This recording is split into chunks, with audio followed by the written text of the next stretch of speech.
Hello, everybody, and welcome back to episode 17 of Whispers of the Vampire's Blade, an Eberron experience. I hope everyone had a good 2 weeks off, especially from our last show. If you did not, and you carried some lingering trauma, I am not a therapist, but I can direct you to one. It shouldn't be too difficult, especially in this day and age. Let's talk about what happened last time. Man, it was a session. Whole ass session. So what do you guys remember? Whoa, don't all dive in at once now. I Calm said down. you guys were gonna have to carry me. I have an excuse. I gotta order food or I will pass out on stream. Vampires happened, guys. Yeah, we goaded a vampire with pee and poison. Gnomes were in rooms. It was the perfect plan. Where we started of last session. Like we were still, I made Squid pee herself.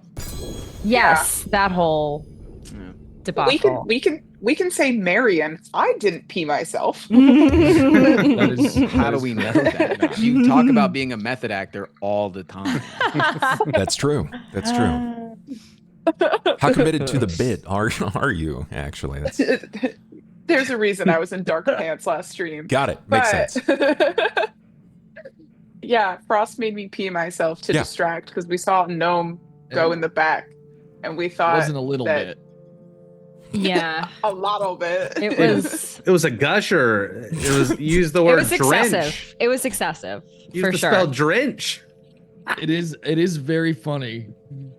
Period. Can you never refer to her urination as a gusher, please? Read the spell. God. Oh my god. I'm familiar with the spell, but still, it's. I was not ready. Like a downpour. It was. Hey, it could have been worse. It could have been cat piss. Just saying. We got lucky. Yeah. True. Yes. Would it have been cat piss? It could have been. It just could have been. We were like one portal gun away from a universe where that happened instead. Yeah, theoretically, I mean, it's possible. It's fantasy. You just kind of make it up as you go. I'm just really glad more than anything that there is enough trust at the table to take that sort of liberation with telling someone else that they pissed everywhere. And hey, Anju has another thing to be lightly traumatized about. In the Add improv, it to the said fucking yes list. and. Yeah, I mean, it was a very yes and experience. You're not wrong. Yes, and I was also there. Yes. yes, and yeah, there was a bit of a facade. You guys wanted to put on sort of a dramatic show and experience. I was invisible. Yeah, I noticed. To allow Anju to head into the back room. There was a gnome that, I mean, how was he acting? Like, what was off? What sort of sparked that interest, that initial reason? I mean, I feel like he looked ill. I think it was like pretty obvious that he was just not feeling well. Yeah, he looked afflicted by something. So it was either poison, vampire. There's the whole slew of things that we're dealing with right now. Sure. And then in we world of assumed. assassins. Then we assumed that we would have to sneak to wherever he went because it was guarded. Yes. Yeah. And yeah, I got invisible, and that drew out the big bad. I don't know if anything Wasn't else it happened. the bathroom? eventually? Yeah, we it found turned out it out? was It's literally the just the bathroom, bathroom. Yeah, We probably could have just been gone like, to "Hey the guys, bathroom. shit, can I get back here?" Which You know, ironically, Squid really could have used a trip to the bathroom. she was on the way. Marian was on the way to the bathroom, and Just like I'm not gonna make it. I'm not gonna make it. Just like fucking. How? Sorry, we're not gonna talk about how much piss it was again. moth, A gusher. or wait, butterfly. Drench is Technically, it such a wasn't funny spell piss, to be like, pissed. It's so good. It's true. It's true. It was a magical spell of drench, which it was. You used a spell to cover that up. It was just. Was it smell? Was it just the smell, or did you just color it? I made it smell bad. Yeah. Yeah. Okay. Okay. Yeah. It sounded like a kid who got caught. And it I didn't made it. even like fully work, the distraction. So Oh, it was crazy distracting. it was distracting to some, for sure, Yeah. but not all. So there was still work to be done for us to actually try to get to that room. Was the person feeling ill important, or was it just some guy? Can't remember. I think it was just some guy. Just some guy. Yeah. Like, that must be important. Just the guy going to the bathroom. You know, what's wild to think about is despite us playing about 4 hours last session, you guys managed to, in-game, sort of encapsulate those 4 hours into about a 20 to 25 minute period. Wow. That scene played out for about 20 to 25 minutes. That's wild. Mm-hmm. Mm-hmm. Mm-hmm. So the idea was to create a diversion, a distraction. And in the midst of it, while you guys were succeeding wildly, your rolls were insane all through the experience. There was the passerby. We saw Ben as Anju step between them and on his way around the flourish of the scarf, right? The flourish of the scarf to really like build up the dramatices. We saw Frost cast a spell. What was that spell? Wait, was it in the invisibility? Mm-hmm. Oh. To enhance the experience, you cast invisibility upon Anju, and he slipped off to the side of the wall to try to meander around the table. And that's when things really started to kick off in a fairly dramatic way. Like, just kind of trying to go spy around. Yeah. But somebody did not want me going back there. True. Everything was looking really good until suddenly it wasn't. What was the thing that happened, Anju, where it just kind of started going downhill rapidly? While I was invisible, I got stopped and like tricked by the fucking vampire. Yeah, there was another invisible force that you actually stumbled into. You couldn't really see what it was, but when you tried to reach out, I got like ghouled or something, right? sort of ghouled, something akin to that. It's a little less elaborate than ghouling, but yeah, more or less. You were dominated. Okay, well, that sounds targeted. It was a very targeting experience. Yeah. You had luckily made a save. You resisted something. You still don't know what that was, but it led to you being pushed back after the prick upon your wrist. You began to bleed. I was like thralled. There you go. You were being thralled. And as you backed away, what happened next? I don't remember. There was a man. Squid, as Marian was on the ground, she was crying. And then a man fell. Oh yeah, he killed somebody. He killed a guard. Yeah. Yeah. He's just kind of mad. His body fell limp, slamming right into a indisposed Marian on the ground. And immediately following that, as Anju was backing away from the event, he reappeared, holding onto a wrist that was bleeding, and now with a downed gnomish guard lying next to Marian. Yeah, he was trying to set up Anju. The suspicions were quite high in that moment. Admittedly, they still look that way. No, this doesn't look good. Yeah. Because Sera moved forward. She collected the weapon of the gnomish guard, and she began to brandish it, not necessarily hostilely, but in a defensive manner, which continued to heighten the experience. What happened next? We got real defensive real fast. Yeah, Yeah. justifiably so. We didn't have. Yeah, we were kind of caught out. People told us to stand down, and Mr. Vampire was not showing up from his invisibility.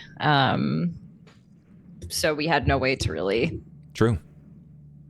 defend You were ourselves. you were encouraged to lower the weapon. First, drop the weapon, but you moved it to a lowered stance. We saw Marian take on the form of Grill Shastelos. Oh yeah. Mm-hmm. What poor choice that was. Yep. To goad him. Yeah. Also, it was your fault, forward. not mine. That's fine. That's cool. That part, not the rest of what. We'll get there. It Mhm. seems like you really had it out for you and wanted to cause you some pain. But if you had, we're not getting into this right now. We gotta get there, Frost. We're not at that point yet. I can't bicker about something we haven't recapped yet. True. True. And then a fight broke out. We saw the falling of a curtain, a darkness spell that sort of was like a reverse darkness, as opposed to enveloping you in a dome of darkness. It created this shadowed curtain around you, creating your own stage, a dais of sorts, allowing you to enact the events that occurred next, which was violent, rapidly violent. We had a number of NPCs that were inside of the scene. Can you name them? Cohen. Guy. Cohen, yes. Yeah. Owen. Yeah. I knew that. That's what I was gonna say. What did you say, Frost? The healing guy. Uh-huh. The halfling. Oh yeah. His name. I yelled it when it mattered, so I don't need to yell it now, you know. It's under my names document. Even though I know it, so. There I was should get one of those. one other person that was there. Prolific. Binder? Binder was there briefly, He showed up in a second. Yeah, he showed up as like a couple seconds after. Yeah. but this was someone that was there the entire time. Did we say Crow? You did not. That's the last one. Crow. Okay. Crow was right there. You had your big players. They were there. You had the body of the gnome. And after goading him outward and this falling of this darkened curtain, this darkness spell, he emerged. He asked for something specifically. What was it? An invitation, some sort of document that gives him passage to a spooky place. Yes. Yes. Big on Halloween. Do you remember what that spooky place is? Not the Mournlands, is it? Nope. No. Should have wrote that down, but we were vampires in front of us. Yeah, I'm not the. I was looking at my spells. Yeah, me too. It was Karnath. Arnav. Mhm. I need to A write C that or a down. Karrnath. K? Karnath. Is that where the souls are coming from, or no? No. Karnath is like the very. location on the map. Yeah, it's a place that not many people particularly like. They are it is a vast country and functioning singular community of individuals that operate strategically and militaristically while they control the dead. Okay. Their armies are dead people. Oh. That's spooky. Yes. So it is Halloween over there. All the time. Sorta, yeah. Yeah, in a way of looking at it, yeah, it's not far off. It's a dangerous place. Not many stand to function there. What is the deal with the sword, and why Karnath? What's going on there? The Darkin inside of the sword can get set free there, I think. It wants to go back for some reason, and that's not a horrible hypothesis. I think he said is at some that point shit? that he can get set free. Like I think he said that. Like he said something along those lines. I remember. What is what, Cobalt? Thing in the sword. Oh, what's the thing in the sword? Yeah, it's a great question. Somebody give Keeper a cool memory so he could just tell us. theoretically could happen. The combat went very quickly. We saw Sera dive in, literally dive in. She charged and dove tackle him to the ground after he had collected the invitation that was thrown to him by one Nea Krell. Upon him throwing it, or her throwing it, he collected this, he turned to walk away. Sera smashed into his back, driving him to the ground, attempting to disarm him and prevent him from leaving. There we saw one at a time, everybody began to enact, with an exception to Anju. Anju felt compelled that the only way to walk out of this unscathed is to just give him the invitation. Just give him the documents. Everything will go fine. We'll be free. You were even told that once they're in Karnath, that he would send your boy back to you. Whatever that means. So was it Lucan that was talking to you, or was it the Blade? Is the Blade talking through Lucan? Is everyone hearing the Blade? There's a lot of questions, not a lot of answers. You're still not entirely sure how someone was able to sneak the weapon inside. But he was able to get inside, despite the magical restraints across this place. But what you're aware of is that Nea was in fact, to some degree, working with Lucan Stellos. What that looks like, what that means, still to be determined. You're able to pry the invitation away. We saw Frost as Ivan attempt to snatch the sword away, and then it attempted to exert its will over Ivan, which he was able to resist in the next turn. But something had happened when you cast Hideous Laughter on Lucan Stellos. His body fell limp, and the sword came alive. The sword was moving his body. And for 2 rounds, he didn't act. He simply existed in that space, being controlled almost like a marionette by the sword itself. So now you have a few bits of information on the table that's very informative. 1, you have reason to believe that he's not in control of his own body. 2, you know now that the sword is intelligent. And it can communicate. Unless Lucan is putting on a big show.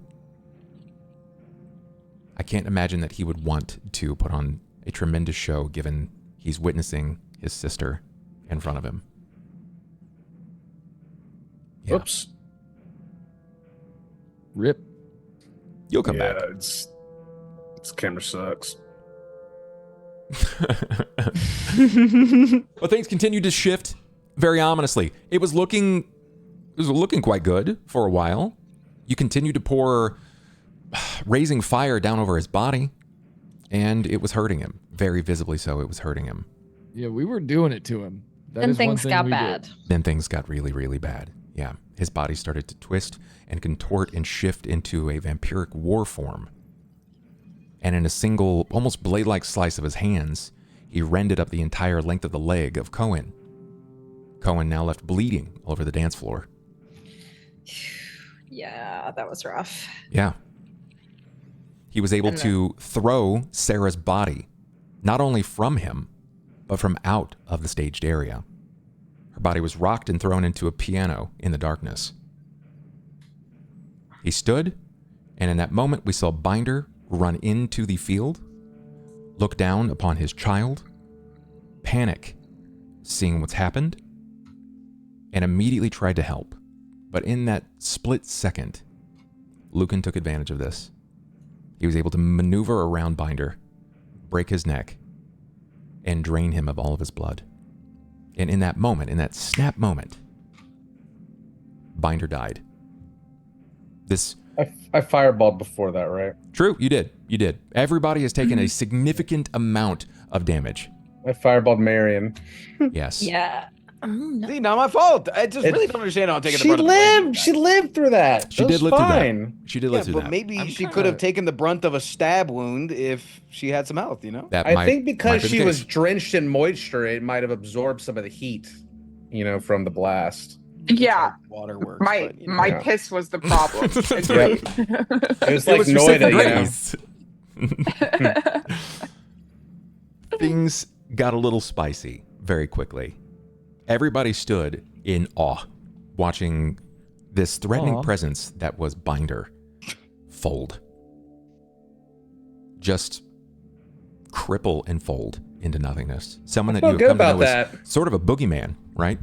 Whereas threats Yeah, didn't feel like he's threats. scary. Yeah. That guy's Scary. scary. Kept trying. He You know- kept threatening to kill us and stuff. So He And- got. In that moment, this is particularly difficult. Think about it from Lucan's perspective. He and Binder were friends. That was admitted. we didn't to know Marian. that. Marian knows. Hmm. Marian remembers when you sat down across from Binder at that table. He admitted that they had a bizarre friendship when they were in the field, opposing nations, operating together to sort of find the same conclusion to a problem that was presented before them, and a bizarre Yeah. friendship. You guys came across the letter that named it, that he even called him Oh what, yeah. brother, right? Was he like a vampire at the time? Question mark. I guess we don't know. You don't know. I'm guessing not, though, Yeah. because it was recent. He said he got turned. Hmm. True. That is true. It's safe to assume that he was not a vampire, not at that time. Okay. So Binder fell, and he presented a proposition to Ivan.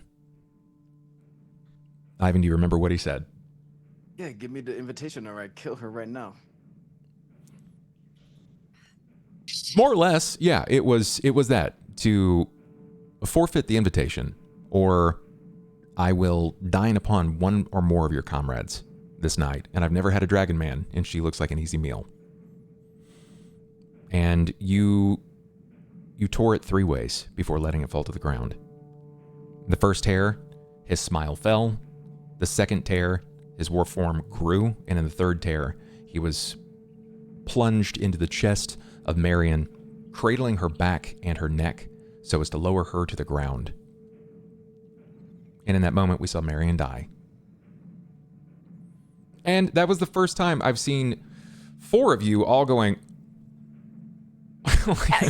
Yeah, no, Our- my job. Yeah, was I on didn't the know what to floor. do. Our teammate died in front of us, and it was like shocking. yeah. Oh man. Yeah, and that, right now, what you see Frost doing, that is exactly how he was sitting all the way through her death. Yeah. It looked like he was sitting there listening, taking it all in, but slowly trying to figure out a way to let the stress bleed away. And then he walked away. Yeah. He had one lingering thread. Said, you can find me in Karnath. But how is he gonna get there without the invitation? That's He's the gonna question. dig a tunnel underground. Oh, Could get anywhere if you dig enough. Yeah. You can theoretically. I think you'd have a very hard time without a tour guide. Now, everybody was under the assumption immediately, and you still have every reason to believe, that Marian had died. But as an afterthought, after our call-outs letting everybody talk about where they stream, Marian had a singular scene where she awoke, naked in the ashen, barren forest that she'd only seen one time previously. It's where she found Roth.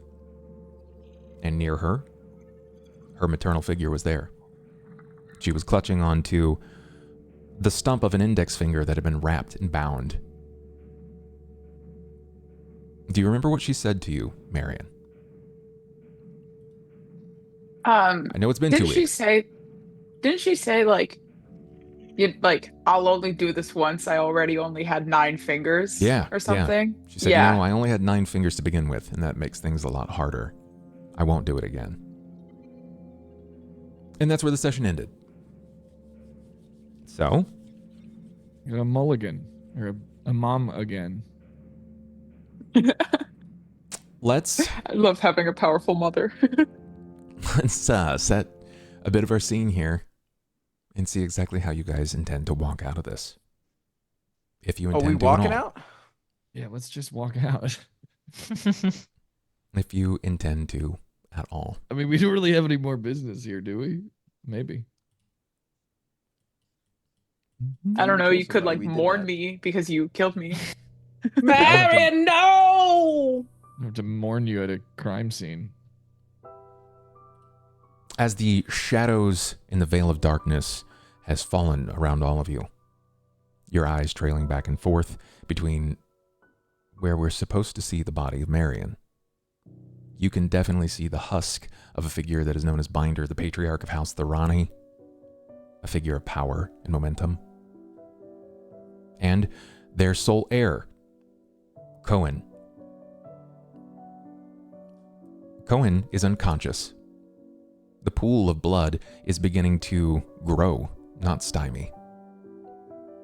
You notice the onlookers around you gasp because they had previously seen the body of a gnome fall, and now a house leader has fallen, and their personal guard as well. And not just a house known for a lack of hostility. Proficient killers have fallen. Each of them armed themselves with a variety of instruments, whatever they can get their hands on, some wielding wine bottles, others with chairs, even hilariously so, some with dishes still. But the one person that matters, the person that bore witness to this entire experience, was Naya Krell. She stands there, knowing your truths, knowing what you've experienced despite how bad it looks right now. And she may not be able to change the minds of the individuals at this party in this particular moment, but she can bend their ear enough. Our camera falls to Ivan. As the darkness fell around you, you're still seeing the last flutter of the envelope that he regarded as an invitation just whisk on to fall flatly. What does this look like from Ivan's point of view?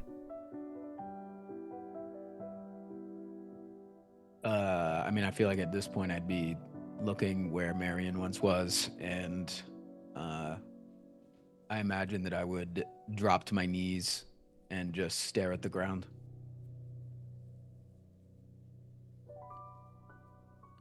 This is what this looks like to the others. We could have just given him the letter. And that's what you think. I won't follow in my father's footsteps. I won't be the cause of cataclysm. I can't. She's dead. At what cost? Sera, I want to know what you're doing in this particular moment. Affording the situation around you, you can hear the voice of your allies, the hushed whispers and tones of others plotting. I can't believe it. But you can still see the unconscious body of Cain bleeding, in the pool growing ever larger with each passing second. You know that the body can only hold so much blood. Does Sera react, or do you maintain a calm coolness about you? I think she would react. Is he still bleeding out? Yes, he is. Yeah, Oh, she's shit. gonna try to help him. After looking over at what happened to Marian, she's gonna go over to Cain and try to help him. She's gonna lay on hands. Okay. Despite being at like 20 health out of like 50 something, Sure. not looking great. I'm gonna just do all of my lay on hands on Cain. Okay.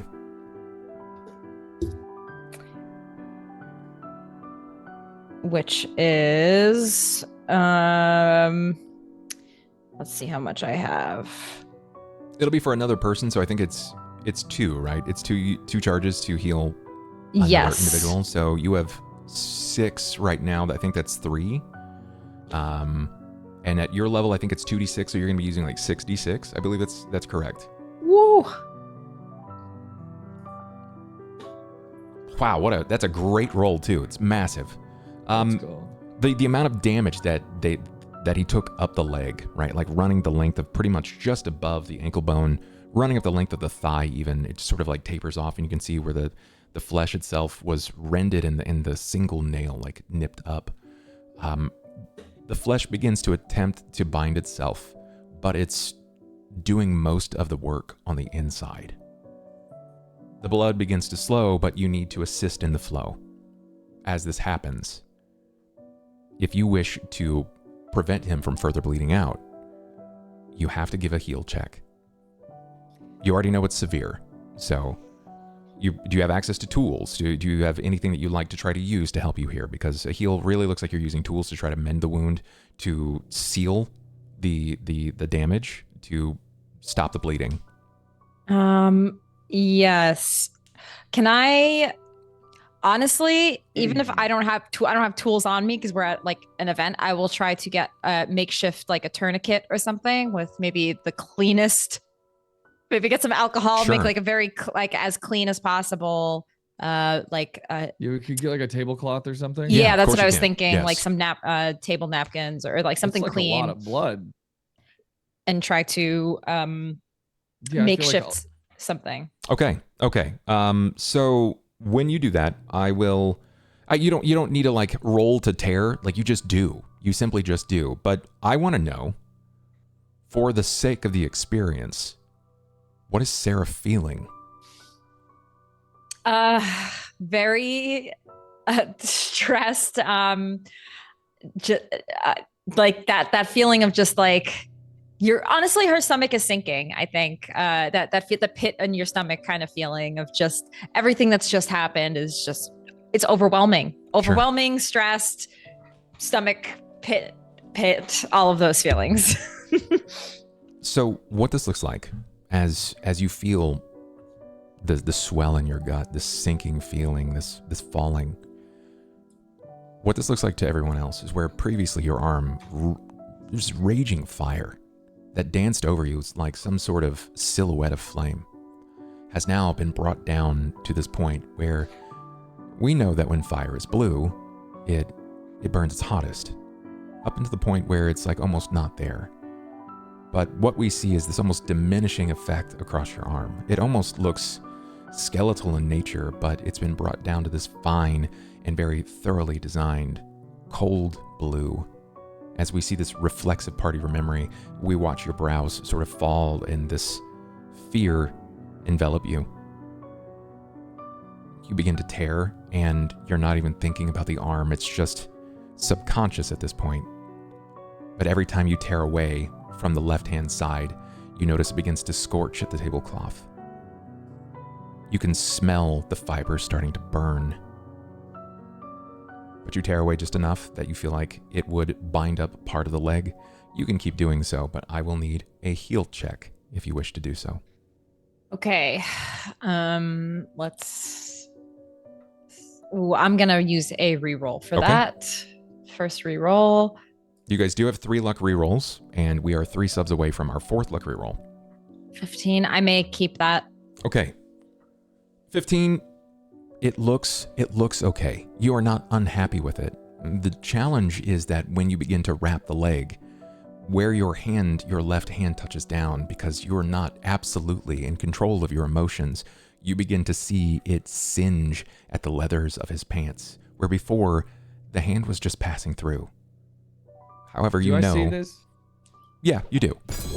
Your patron, your god, encourages you more than anything to feel, to drive at those emotions. So, Sera, what do you think happens when you are at your most emotional?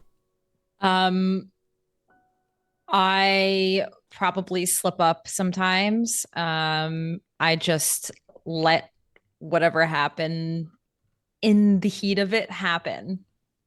Okay. And And I help. you certainly can. Yeah. Because it's like you're struggling a little bit, right? And yeah, you can see, I mean, it's very obvious that she's beginning to struggle, and you can see that she's incredibly emotional. And when you're at your highest of emotions, you do not have control of the flame. You have tactile sensation. You can feel, and it feels you, but it's focused in the sense that the fire is burning exuberantly, but through a place of fear. So while it's working, anything that you touch with your left hand is going to leave tracer effects of the fire. It's burning. I feel like I'm gonna try to like put one of my arms, well, at least like just like get that arm off and be like, you know, just I feel like I can tell what's going on, right? Like I would just like immediately just help with the leg directly. Yes. Try to just like assist. Yeah. You know. Give me a heal. Here we go. 22 is really good. 22 is really good. You go to move her arm, because you can see that she's doing more damage than she is actually assisting in the situation. She's provided a fair enough type of fiber to sort of like help wrap up the leg, and this is not going to be pretty. You need triage. You need a surgeon, someone who can save this leg, because he does have some light burn marks now where she's placed her hand down upon him. But it's the least of his concerns. If he doesn't survive this, what are burns anyway? Can I grab your arm? Can I grab the arm and pull it like, just like gently by the wrist, just like pull it regardless? Roll a d4. Oh, okay. Roll a d4. Minimum damage. You do so, you try to do so delicately so, and as you begin to touch onto the arm, it burns. You can begin to feel the cindering, the smoldering of the hair on your hands as you try to wrench it away. And do you think you would panic? No. He expected it. Okay. Knowing that. I would assume that like I don't know, you can just see what's happening and like, yeah, it was a choice. Our camera turns. It pulls back to CobaltStreak. Cobalt as Cain Carpenter. You have been attacked by your allies. You watched another ally fall. The newest, the youngest, the most to gain and the least to lose. She's dead. And we can see Ivan as he's dropped to his knees. He's normally the most composed. And they're losing it around you. What do you do? What does Cain Carpenter do in this moment? Yeah, when Marian died, he's gonna have screamed out her name, and then now he's kind of like more of just like, okay, let's try to get everybody doing something useful. So he's going to be like, Ivan, make sure that Frel doesn't leave. Sera, heal Cohen, halfling. Try to help her. And then he's going to walk over to Binder and act like he is Right. seeing if anything, it looks like he's getting like a diagnosis of, I mean, obviously he's dead, right? Yeah. But he's going to start like feeling over his costume, and then I'm gonna see if he's got anything in his pockets that I can nab. Oh my God. Loot that body. I'll slide a hand it. It's not good, but maybe he's carrying that note that Lucan had still that he took from us. I don't know why he would be, but Sure. He might have some information on him, and if we don't check now, we might not get the chance. So first and foremost, I would like a perception check, and then I would like a sleight of hand. Okay. Look. Oh, you don't have to justify to me. I get it. Dire times. Okay, there's that. All right, so one reroll. Yep, one. You guys are at four of you have 4 luck rerolls. You're 3 subs away from your 5th luck reroll, which is good. So you're using 1 luck reroll right now, perception 10 to 27. So there's a couple of things that you're able to notice. He's packed very, very lightly. And your attention to detail has to be very strong, right? You have to focus on what's happening around you. So it's not only just sight, it's your other senses as well. And strangely, you sense when you kind of like lean down to him to sort of check over his person for this performance, because it's essentially what it is. You can feel his body starting to slowly lose its heat. The presence of blood being bereft of the body, it begins to very quickly diminish in heat. you can smell something very peculiar. But it's not the scent of the man that is Binder. It's something else. It's some sort of tar. It's faint. But now that there's no more dancing around the hall and there's no food to distract you, you kind of follow up and down his person, and you can see that there is some sort of glistening at the length and the side of his leather boots. And when you focus upon it, you can smell that it is some sort of tarry substance. You're not sure what it is. Maybe some sort of adhesion. Maybe it's some sort of polish. You're not certain. It's irrelevant unless you search it. But additionally, you're able to see that while he has managed to pack light, he does have 2 rings, and he has a necklace.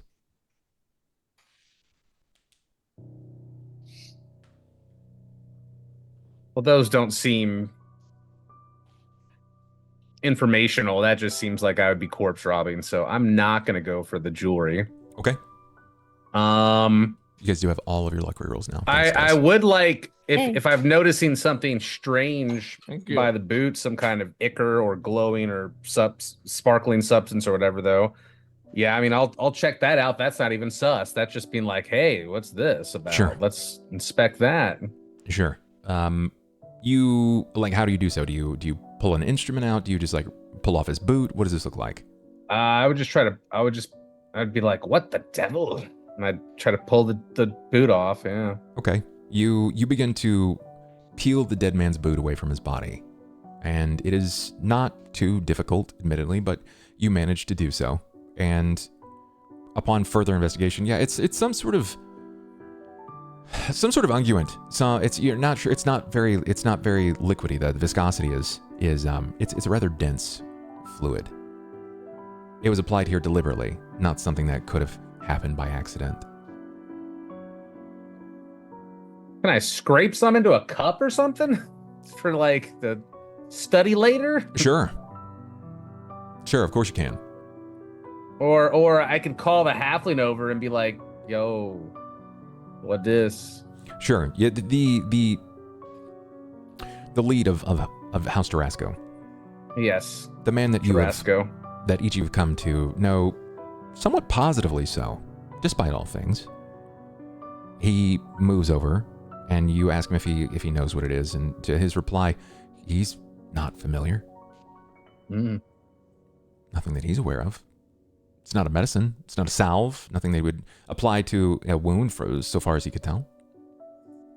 Does it smell? It smells like tar, you said. Yeah, there is something about it that makes you believe it does smell like some sort of tarry-like substance. But it's clear. It just glistens. That's why you're able to pick it up. That and the smell. I don't think it has anything to do with why. I mean, obviously, we just watched the dude jam a hand through his chest, so it's nothing to do with what killed him. Right. Right. So, okay. Yeah. I mean, he's just gonna try to have directed everybody, and then he's checking Binder out, and The patriarch. then after he's done with Binder, he's gonna move over to Marian's whatever's left there, because Sure. it doesn't look like a body. Sure. So As you sort of continue over the body of Binder, I was gonna head over that way too. By the the way, the patriarch of House Tarasco, he says, "You can stop. The man is very dead. He's very deceased." His eyes sort of wander for a moment. It's like you can tell that he's used to helping people who've been injured or who've been sick, but that he's uncomfortable laying eyes either upon Binder or upon the dead. He fidgets for a moment before taking a few steps back, and then moving to Nea Krell. Nea doesn't move. It's like she's stuck in a stare. You know, when you find someone that's lost in that 1,000-yard stare, their heads sort of turn for a moment in confusion as they're trying to digest what's happened before you, because everything moved so fast. Our combat lasted 6 rounds.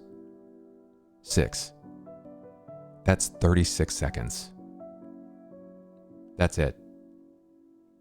It took 36 seconds to lay And we almost almost got it. angelic like hellfire up over a vampire's face. We almost got his ass. just for him to stand and remove in the blink of an eye not what he perceived as one threat, but two with the loss of Marian. Our camera turns again, this time focusing sort of above, over the top of the entire dance floor. We can see what looks like Cain. He's directing people to do this, be useful, stand up, help this man. House Jarasco, we need you. We look over to see Sera. It's this emotion, it's a fear. Tears never quite fall from the eyes, but that doesn't necessarily stop them from welling. As they soak like vicious pools, waiting to enact some form of revenge. And you're not sure if it's out of loss, or if it's out of regret for not acting sooner. We witness the thrall of Lucan Stellos move over, and despite knowing that he is going to find burns upon his hands, pull the flaming arm away so that he can fix the situation. It takes him a moment to find his flow, to lift the leg of Cohen, but he tightens it down just enough. Still not sure if he's going to save the leg. And we witness Ivan. He's taking everything in, but he's still muttering how he's not going to fall into the shoes of his father. He's not going to bring about an apocalypse. Things are not going to go this way. He's not going to enact these events over and over again.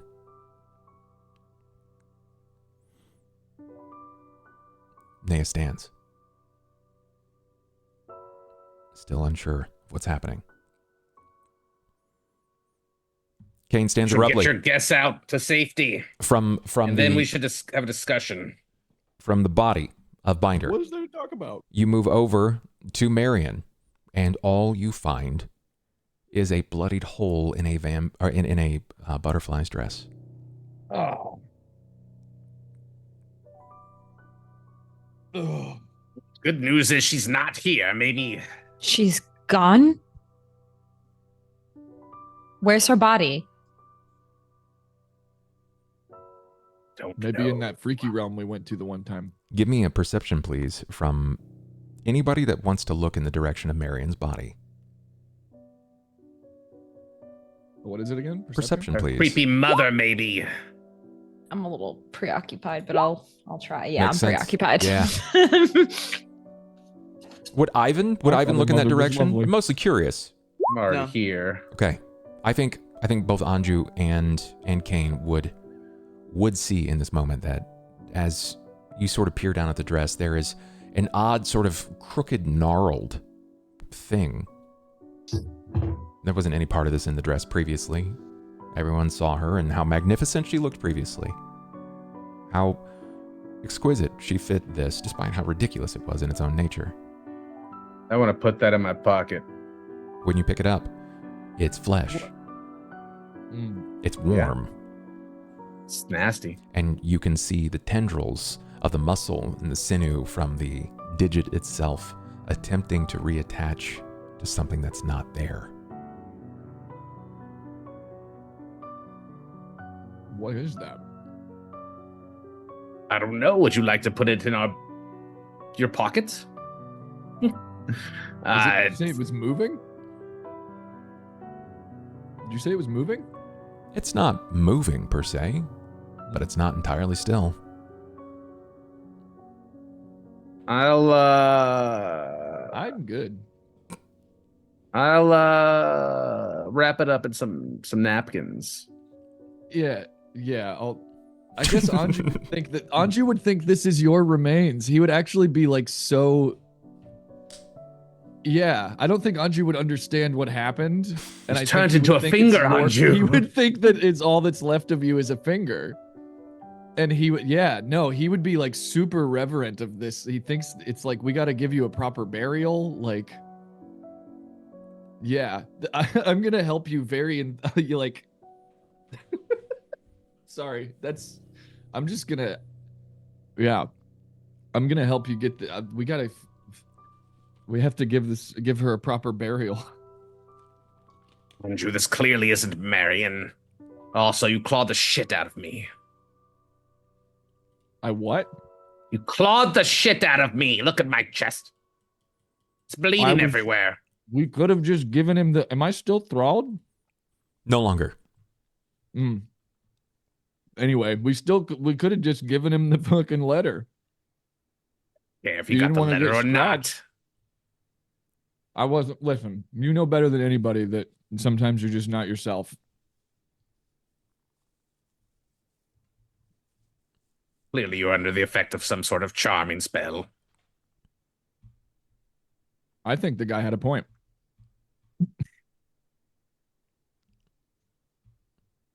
Is now the time when we watched two of our acquaintances get murdered, one being Marian, who is now no longer here. When you say that, it's in that moment that like Naya snaps to. It's almost as if she just came back online, right? They were mid-thought, and then something happened to just completely take their everything offline, and now she's back. We should leave. I believe tonight's endeavors will be concluded and handled by the embassy and any representatives of Ondair. This will truly be an experience that none shall soon forget. Please stay in Trollenport until otherwise indicated. My apologies if this is unbecoming, as a new precedent has been set. Please, guards, usher the guests out. And we this told is you there's a vampire. You didn't take us seriously. when you see Now our friend is dead. multiple guests all sort of stand and they begin to gather themselves. And this is when you can also see that the guards are sort of manifesting out of nowhere, where before you saw 2, maybe 4, there are easily a few dozen now, forming rows, column-like to the front door, encouraging everyone to flee. All of the sconces are being well lit, and it's bringing illumination to this place in a vast manner. A few guards come up, and they seem to be speaking privately to Naya. Naya's leaned down to communicate. Just, no, I don't think that would be a concern. They can stay. Though having a few guards on staff, it cannot hurt. Please stay by the door. And if I call for you, then return. Is anybody like paying attention to me? I assume that I'm kind of just not looked at right now. I'd like a perception specifically from you. I mean, even if you're stuck in your own stare, like you have this, it's like it's in the foreground, right? It's something that you might still catch. There is a single person that hasn't left your gaze. It is a woman, one that you danced with. Yeah. I think Ivan, as everybody's just trying to kind of making their way out, if nobody else is really paying attention to me. I mean, he wouldn't care if people were paying attention to him, but he would make kind of like a double take of eye contact with her, just like making it's difficult for him to meet her gaze. And I think he's going to leave. Just going to walk out. Does anybody stop Ivan from leaving? Where are you going? He's not trying to draw attention to himself or anything. He's just fucking walking. Okay. Where are you going? I gotta at least afford him an opportunity. I'm gonna give you a negative because you're sort of focused here. You also roll incredibly high, and he's not attempting to hide. He's just walking out. So give me a perception check. You're focused on 1, Cohen, and 2, Marian. So he's just going to stand and exit. And I want to know if you see it. So you're going to have a negative because your focus is, you're going to see him. Does Ivan answer? No. Okay. Go get him, Anju. I assume I can hear Anju say that if he's sitting next to me. Anju's just gonna sigh, just like the longest, deepest, heaviest sigh you've ever heard. He's gonna let you walk out, and he's just gonna start gathering up. I'm gonna start gathering up Marian's dress. Okay. And like folding it and trying to get the fuck. I don't know. I kind of want to have some words with Krell. I feel like, I'm like cleaning up the dress, and I'm like, do you believe us now? Like, we fucking told you there's a fucking vampire. The friend's dead. We should wait until we have her in private. Sure. There's no more private time. Yeah. Our party splits further. Marian is no longer with us. Ivan has fled is not quite the right term, but he's found his leave amidst the other guests. And that leaves the handful of you still here right now. See Sera and Cain and Anju. So our focus is going to remain right here. Within this moment. What do you do? What do you say?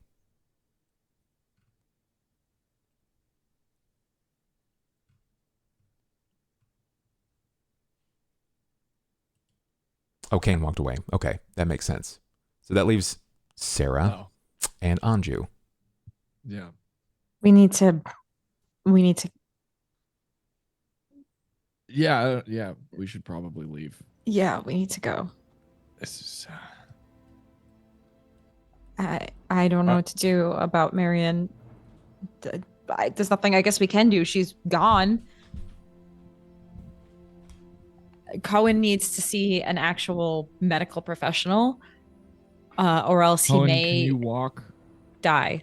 Do we need to? What's the situation? Cohen is very Somebody unconscious. He's like not even here, Oh, basically. he's completely unconscious. Okay, so we need to. We need to get him out of here. I don't even know. Are they gonna like? How heavy is Binder? I feel like.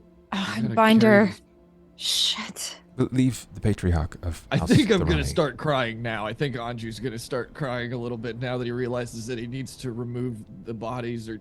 Like- No. Leave the child of Thorani and the patron of Thorani. They will be staying.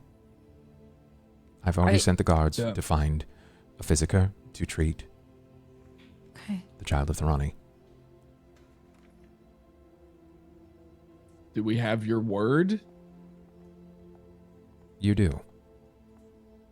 Not that you've trusted my word previously, but this is what I offer now. I have no reason to see a child die, even if they are not of my kind and not even a child. There's no reason that another man should die this evening. I don't know where Ivan's going, but let's get Cain. Let's just get out of here. Let's. Yeah. Party's starting leave. to get boring anyway. Yeah. He's kind of just like staring at Krell. Above board, I know that Cain wanted to have a conversation with Krell.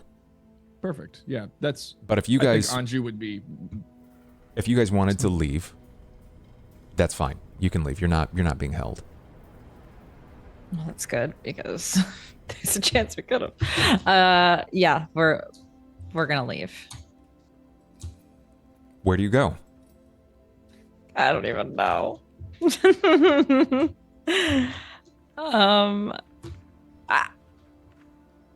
I would probably want to know where Ivan's going.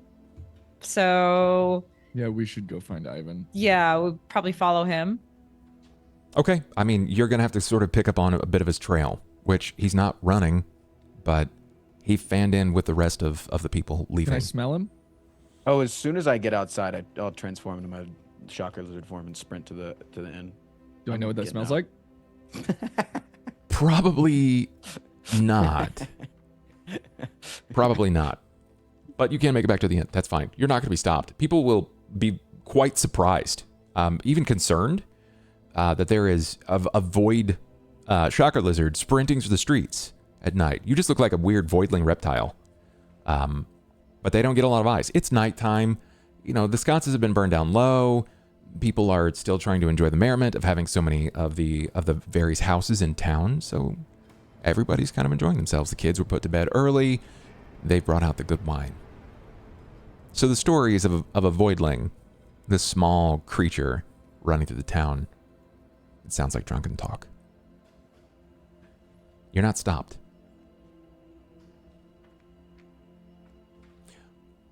Her camera stays with you, Ivan. As you bolt through the streets. You know you're fast. Incredibly so. You were even fast for Shocker Lizard standards. You were the lead Shocker Lizard in a sort of pseudo-celebrity Shocker Lizard racer. Where do you go? I'm gonna go back to the inn and get my shit. Got it. Do you stay in form? When I get back to the inn, no. Okay. No. I was just... I think he's just like... He just needs to get it out, you know? He knows that the emotions that are going through his head after the immediate response from his allies seems that they're going to blame him. Rightfully so, but he's not going to try to sit there and convince them that what he did was right or anything like that. So he's just going to kind of tuck his tail and accept that he's no longer a part of this group. Okay. He made a decision that is in his head what he had to do, because again, he does not want to become his father after seeing all of that. But he's okay with the consequences. He is obviously very distraught over having to do what he did. It's not like he's fine, but I mean, it's probably honestly one of the main reasons why he's leaving is because he's not fine, right? He's just thinking irrationally, assuming that everybody thinks he's a monster. So, I mean, you're a little bit of a tear right now, but I wouldn't say you're a monster.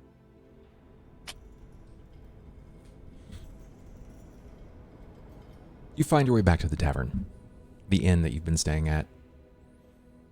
It's not particularly difficult to find this place, but nobody tends to venture here as it's the low side of town. Vagrants, villains, whatever names you oftentimes sling at the less than financially savvy. They found their way here. And in some ways, it's kind of home, you know? It's nice to not have bizarre expectations flung upon you. And as you push the door into the Leaky Quill, you're surprised to find that the tavern is almost empty. Almost. One person sits. Someone who's immensely proud of her hole in the wall. Blink. She sits on the bar. She had to climb up there. She's not tall enough for it, or she jumped. But her feet hang off the bar as she slowly nurses a bottle of some aged and unmarked wine or alcohol. You hear the plinking, the almost popping noise of her lips as it leaves the bottle. She looks down. You hear the swishing of the alcohol as it bracks down onto the table or the bar. She sees you and her head sort of tilts. And to her perception, do you look distraught? Do you look... oh yeah, he's not hiding his emotions. I mean, he looks empty. Empty, I would say, is the word. He looks like a husk. Like he's just going through the motions right now. You know, he's just a zombie. Do you run through? Do you acknowledge her? Do you walk at all? I don't make eye contact, but I'm walking with purpose, I guess. Okay, you walk in. You don't make eye contact. She says, "Hey, big man." I'll glance at her and then just keep going. You just going? You gonna ignore me? Yeah, I'm ignored. Okay. You get probably 6 or so steps up the stairs, and then you hear her hop down. There's an audible, like, she grunts, and she is pulling the liquid bottle behind herself. She walks. You make it to the top of the stairs. You can hear her feet as they bring down very intensely so on the steps. Going up these stairs is meant for a person your size. They're not exactly gnome friendly, which is surprising considering the town. You walk into your room and you begin to gather your things. And you hear her from the hallway. You know, it's kind of rude when you think about it. Just walk into someone's tavern and Don't even say hello? I paid to be here, didn't I? I mean, I don't know you anything else other than coin. no, you don't owe me anything else. It's been paid. You're right. Are you selling that bottle in your hand? At the low cost of free, if you care to talk to a lonely gnomish woman. How about a gold and I'd walk out the door? See, that's easy. That's easy. And that would be the fastest gold I ever made. But I don't think that you need that. I'm used to that face, Ivan. I've seen that face. Not yours, but I've seen it on other people. Something happened. And look, I'm not, and she hands you the bottle, I'm not going to tell you it's going to be okay. Hell, you probably did something bad, but you're alive, right? She's not. Okay. But is that your fault? In a way. Did she go into this blindly? Did she not know that being a whatever you are, I don't think you're a cutthroat. A sellsword? Did she not think it was going to be dangerous? I could have kept her alive. Yeah, I could have kept Made a a choice. a lot of people alive too. So what? Someone died, and you They think, blame me for it, and you think, yep, and they're not wrong. you should see the notches in my bedpost, kid. I got a lot of hauntings. I got a lot of shadows. But it doesn't solve anything trying to run from them.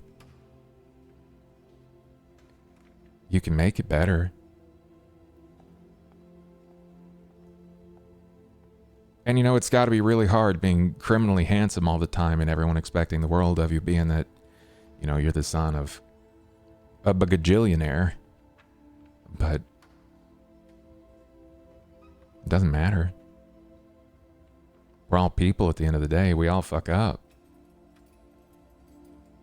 And as long as we keep walking, we can try to make it better.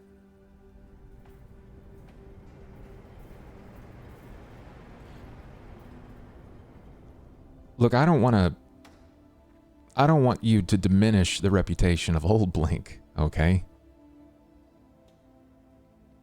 But I can tell you're going through something. And you probably need this bottle a lot more than me right now, so it's on the house. But when I was in your situation, I needed something that no one even afforded me, which was an ear or a shoulder. And I can hear it in your voice, even if you've mastered not showing it.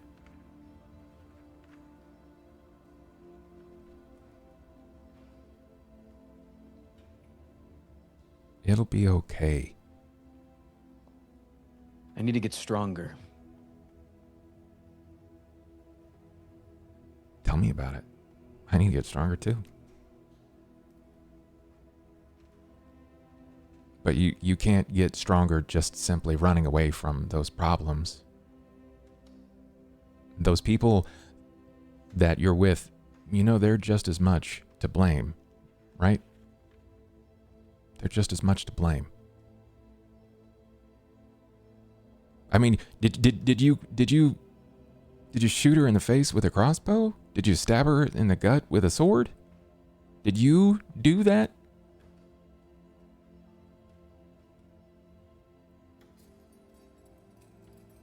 I know the choice that I made. But I don't need to convince them of the choice that I made. And if they don't want any part of me anymore,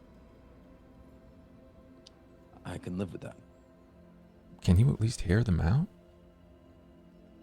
As someone who ran from their problems, who ran from their position, their job, their career, everything else because we saw some shit and we let some people die? Can you just hear them out? You know, who's to say they wouldn't have done the same thing that you did? They did. They said that. I call bullshit. You made a tough decision, I think. Because if you're really, really a bad guy, if you were really an awful person, and running actually meant that you got away from those problems, you wouldn't have stopped to listen to me talk. You would have just passed by me.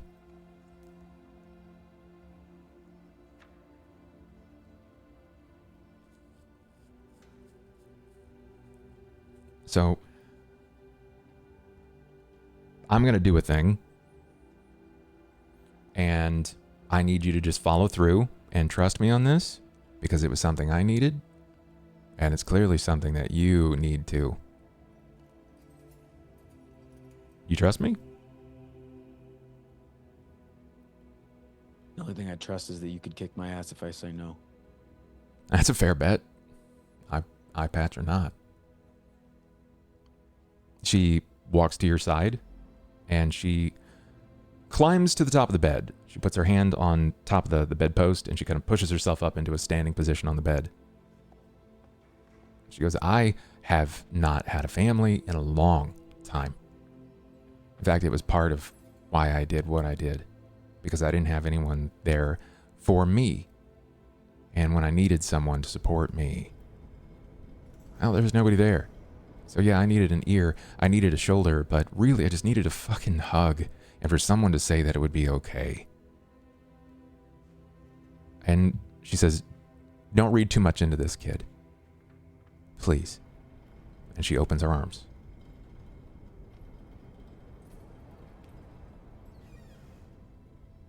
Come on, you gonna let a half-blind lady stand on top of your bed asking for a hug and you're just gonna let her stand there? It's kind of like an abused dog right now, where they kind of like never make eye contact, but slowly walk over.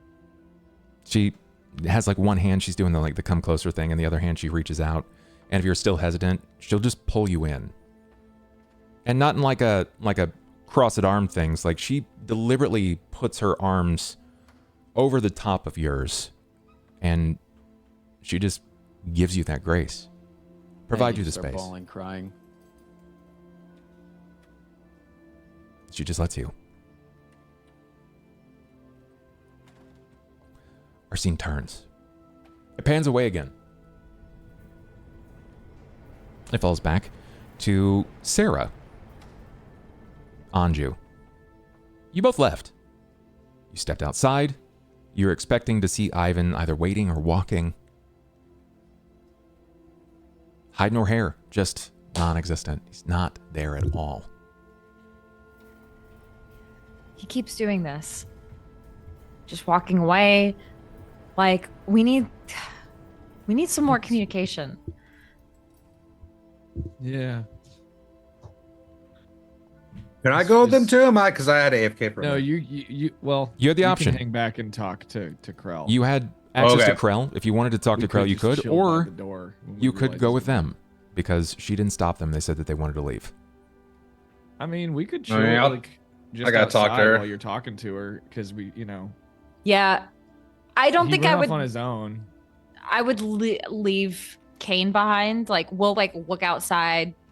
He's got Ivan's clearly like out of sight, so we'll just kind of wait and just Sera just vents her frustrations to Anju.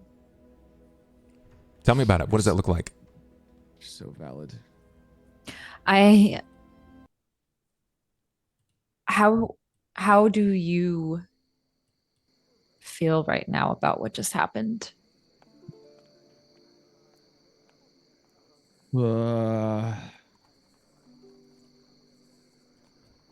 Bad. Yeah. Bad. I feel like that all went not any way that I would have expected, or any of us would have expected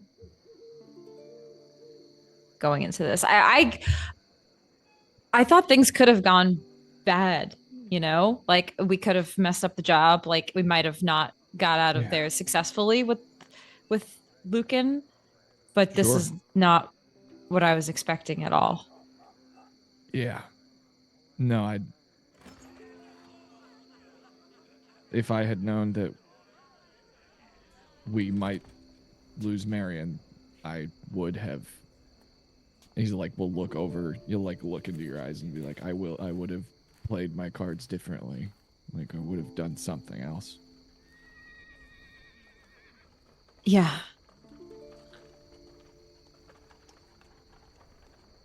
I would have too. Marian didn't deserve that.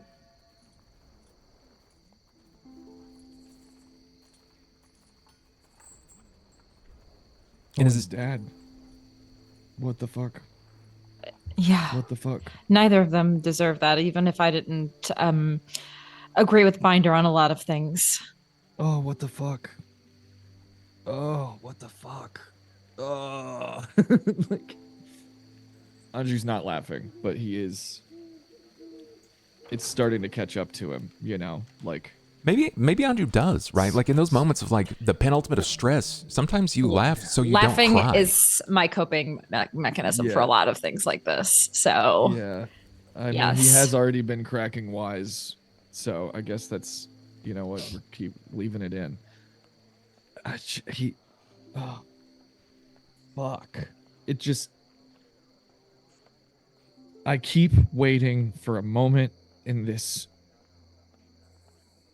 stupid fucking story where I don't feel like I'm drowning, where I don't feel like I'm in over my head, where I don't feel like I'm always realizing that everything is worse and scarier and harder than we thought. And it doesn't make me feel any better when we're some of the only people in the room paying attention and no one is no one's taking us seriously. Like, I know.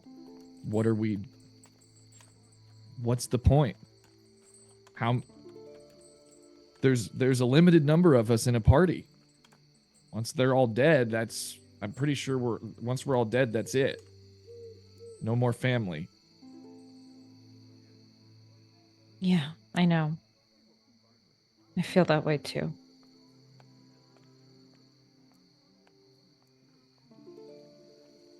How do you feel about Cohen? You think he's gonna be okay? I think he'll be okay. I think he'll be okay. I don't know what's going to happen to his leg. He could have permanent damage. And I don't know how he's going to feel about what happened to Binder. So. Fuck, he needs to be handicapped, honestly. How are you supposed to compete with that, you know? Sera will laugh a little bit at that. Or smile at least. Yeah. I don't know. I don't know what to think about everything, but well, I'm glad you're okay. You too, aren't you? Yeah. Is there any more said in this moment? I think I would just be like, stand up and kind of look. I rolled a survival to see if I could see tracks. I want to fucking track this motherfucker. Yeah, you glance around and you aren't afforded any kind of options. There's a lot of footfall here, even recently. Significant amount, even. Honestly, I feel like after that conversation, Anju would probably like, I'm gonna go see if the wizard needs any help being charming or whatever. Okay. I'll wait outside. Very well. You good, Bill? Yeah, I'm good. All right, and I'll head inside. Our camera turns before that entire conversation occurred, and we are met with the face of CobaltStreak. Cain. Why don't we do Squid's part first, so she can get in here a little bit? I'd be happy to pass. to her first. I'm okay. Y'all can. Okay. We just been It's okay. yapping. We're gonna move. No, we're gonna move to Squid I'm gonna next. put you to work eventually. Okay. Okay. It's good. I'm sitting here drinking my Me too. energy I got a Alright, red alright, one too. water. I'm like alive now. I will monologue Enjoying then. being Okay. warned. You are found not necessarily alone as much as you are in the company now of Nea Krell. It's just you and Nea and a handful of guards that have staggered around to sort of watch this play out. You've been the loudest and most boisterous of the group in regards to how you compose yourself. And you stand there, the others having walked off. At least the others that can walk. Look here, Miss Krell, I won't mince words. My other parties may be idiots, but I am very intelligent. So, if there's anything you don't want to say in front of these gnomes, then perhaps we should go to a more private place to discuss, but I need to know your exact relationship with Lucan. Yeah. I'll like walk in. No, not yet. Oh, I want to. No, Sorry. you're not there yet. You're I'm having always your doing your that. moment there with I wanna fucking yell at this lady. you. You do you say this, and she understands. She doesn't mince words. She doesn't blow smoke. They are under my employ, despite their position. They answer to me, and they understand exactly what it means to share sensitive information. So you wish to know my relations with Lucan Stellos? Very well. Clearly, we tried to avert this disaster, and you were not receptive to our warnings. Who And are you? Frankly, in your position, just be real for a moment. I've never met you. I've never heard of you. I've never heard of your adventuring party. My relationship with Lucan Stellos has and holds and bears no meaning. We were all wanted people at some point until we found ourselves in our positions. Have you not also been a wanted man? Right. maybe in another life. I'll take that as it is. I can explain my relationship, but I'm not going to mince or fling words or accusations. But you, on the grander scale of things, may believe yourself to be very intelligent and very powerful, as I'd heard you explain to House Kundrik, also very wealthy. But intelligence That's right. and power and wealth all suffer the same thing. Overconfidence. And it bleeds. We bleed. We all die the same, and none of it truly matters. I was once allied with Lucan Stellos. We were close friends. We had not been in contact for a very, very long time. Until I received a strange missive, a response, a request even, for paperwork to Karnath. Karnath. Of all places, why would Lucan want to go to Karnath? That's strange. Why would he need paperwork? He's basically a master of espionage. Why would he need paperwork from me? And then I was approached by another friend, someone else I'd worked with in the past. My friend Mina. Finder. Who? Mina. Mina. Mina's not here right now. To my surprise, I've not been able to find her. But Mina works for the Secret Eyes of Onder. You see, your approach was for Breland. I did some digging after meeting Ivan. He said some interesting things. I took it into consideration. You're operating for the Lanterns, for the King of Breland. Mina is in your exact position, except for the functionality of her for the Secret Eyes of Onder. Similar branch, except they didn't hire lackeys. They came themselves. Mina approached me and said that an operative by the name of Lucan Stellos, of which she believed that I had some relations with, was attending our embassy party. and that as an agent of Onder myself and my allegiance to the Queen, I was to assist her with the capture of a one Lucan Stellos. But in accords to my relations with Lucan Stellos, I was to help him find passage to Karnath. My allegiance was to both of them, and I was forced to choose.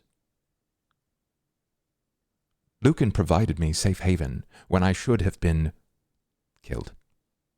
Had it not been for him, I would have died. What would you have done in that situation? Followed your gut or followed your allegiance to a king or a queen? Man that you once know is no longer there. I didn't know that. Well, you must have had some suspicion, as you've already said. I afforded allegiance to both.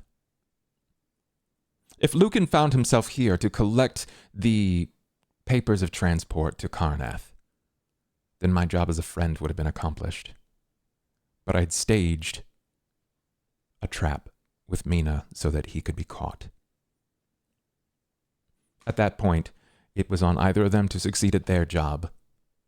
If Mina had succeeded, I did not lose my position and allegiance as friend to Lucan. If Mina had failed, that was on her. I provided Then where her the is location. this Mina? I don't know. And where was this trap to be sprung? Surely you had details. Her guards were here. Key word, were here. They are not here now. So you didn't harbor the vampire under your house and with dubious intentions? No, as that would be fraught and completely against my allegiance to Onder. Well, he had to have somewhere to stay because we destroyed his coffin. You realize that Trollingport is a large place, Cain Carpenter. Do you think that he's stuck in my personal closet the entire time? How many allies could he have had in a place like this in his condition? He's been a master of espionage the last 50 years. He's a bloodthirsty fledgling. Do you think overnight you burned that many bridges? Did he reach out to all of them? And if he is exactly what you say he is, could he not simply influence them? Or, I don't know, bribe them, persuade them, threaten them, intimidate them? I'm simply trying to track down any leads that could bring us more information about him. I'm offering you one. At least we I know can where give he's you. going. He was headed to Karnath. Why? And do you know not know. how else he could get there now that he does not have your passage? He was to take this evening. There was a ship. The Cloud's Destiny airship. He was to receive passage. But the paperwork was destroyed. The only other thing that he could use, the only other position of movement that he could use is the lightning rail. That's it. Then I'll be off. It's at this time that we see Anju enter scene. You hear him say, The "Then I'll lightning be rail!" off!" And then he says that. Well, what's up? You're like, I walked in The here dirty immediately walking past me. vampires going to the lightning rail, Anju, to try to escape. Presumably. We must tell the guess- others. Okay. Sera's 15 feet away. Hey, Krell. Oh. Tell the others what? He might be headed to the lightning rail. Okay. Be safe, Krell. She doesn't wave. There's no ta-ta, right? She just exists in that space. She has people to answer bother to now, for sensing sure. mode of that? Because I feel like if she could just lie to me and I wouldn't even know. I mean, you Honestly, can try. I'm awful. You can try. Go ahead. Give it a shot. I mean, 21's pretty good. I got 3 in the. Oh, actually, I have 4 in the sense mode of 4 extra points. You don't believe she's lying. You believe she's I telling didn't the think truth. so. Yeah. She feels a little humbled. I still hate her. Yeah, not my fave. I mean, I get that she didn't trust us, but like, A lot Yeah. less Okay. people would have We're gonna died fuck if her. we had been Basically- if we had been on the same page. Basically, what she explained to you is that your Vior Malek, right, the guy who hired you to chase him down, is her Yeah. Mina. And Mina didn't Yeah. hire lackeys to do the job. She came here herself. And now she's missing. So her friend and partner at the Eyes is now missing. She's not got anything to lie about. She's just as confused. But her allegiance to both, it puts her in an interesting crossfire. So she set it up. Lucan will get caught. Or at least he should get caught. But she's still going to provide the paperwork. So a debt and a favor owed is paid back. But that's yeah, I was essentially the gonna situation. threaten her, but she answered all my questions willingly, so I don't feel like I should have to do that. Yeah, you guys aren't exactly like just nobodies now. You called the bluff. You said that there's a vampire there, and like, I mean, she had no reason to believe that. She doesn't know you guys. And then suddenly, he drained everybody. So yeah, it totally makes sense. You're not liars now. Peekaboo, guess who's putting souls in Warforged too, bitches? We're gonna take a brief break, just a 2 to 3 minute. I'll be right back. I'm gonna bio break, grab some water, and when we come back, Squid's getting a scene or two. We'll see what happens. So we'll be back in just a minute, guys. Behave. I Do got what your you're doing. mom's finger Oh my god, what thing does In in she my have? pocket.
Here we are. Welcome back, guys, to episode 17. We are post-break, and we are going to dive right back into it.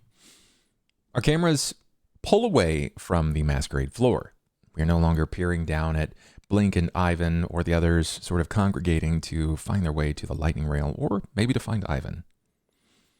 Instead, we move to a location that we've seen only one time before, and, albeit briefly, it was recently. Our situation before us moves to an ashen veil. Everything seems to shift and change before us. Where color pulls away, it seems to whiten. It soaks into... That's a place beyond reality, honestly. Everything almost looks like watercolors, with an exception of the fact that it's in just fronds of black and white, mixtures in between. And as you awaken, Marian, you realize that you are neither cold nor hot, but that you can feel almost perfectly still and that nothing touches your body. You realize that you are barren as the day that you were born, that nothing lays over the top of you. But your presence is drawn to another person, figure, that you met previously. She introduced herself to you as Roth. And here she sits again, the only thing that commands the color of the painting. She sits holding on to this knitted cloth over a now missing index finger, at least up to this first knuckle. She said it again. You know, I only had 9 fingers to begin with. Makes things quite a bit harder. I don't think I'll do that again, my dear. Well, hi. I'm sorry. Even numbers are great. What? What just happened? Well, you died. Well, mostly died. I had some things put into place at your birth to stop this sort of situation. Something that would have been taken from you. Something that never quite belonged to you in the first place.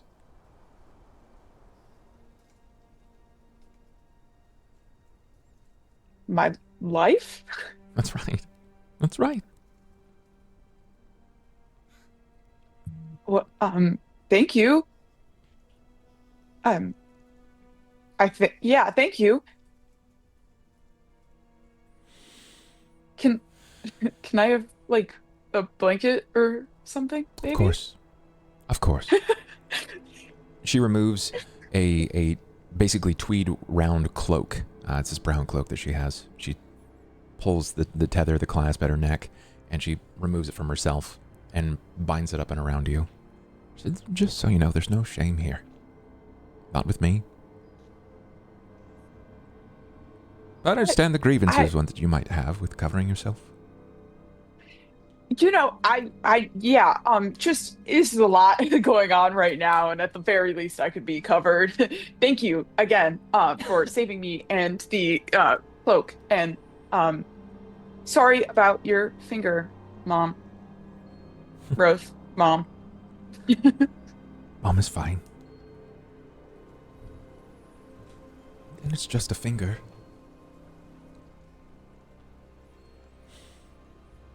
So you're here alone this time.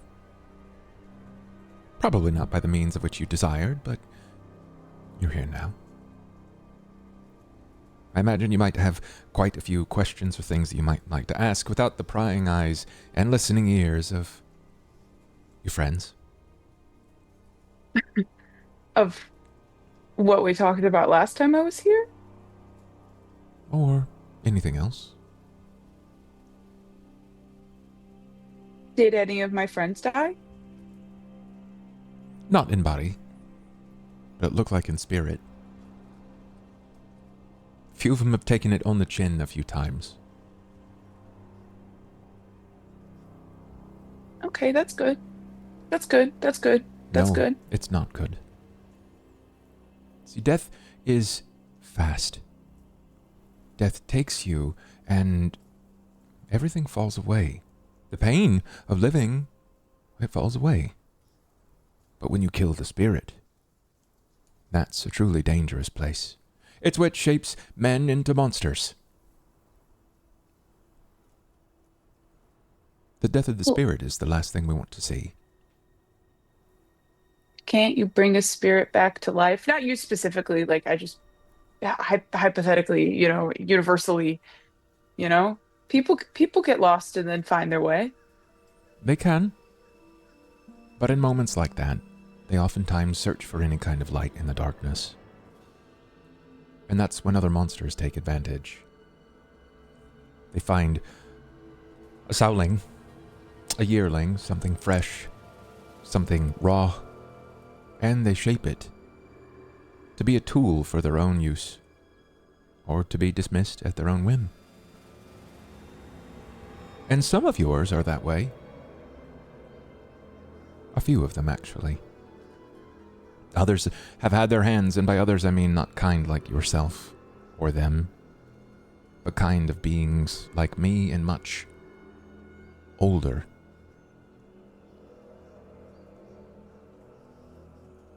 And can I go back and tell them I'm okay? Am I okay? Well, that is to be determined. I would like to see you through what was promised to me, even if you opt in for another option. But I'm not here to put you on a timeline. But you can't solve my problem if you find yourself, well, belly down. Yeah, I can't really do that if I'm dead. Again, appreciate the resurrection that you just did, Mom. That was really kind of you. Um, I It wasn't a resurrection, it was a trade. I offered a trade in power.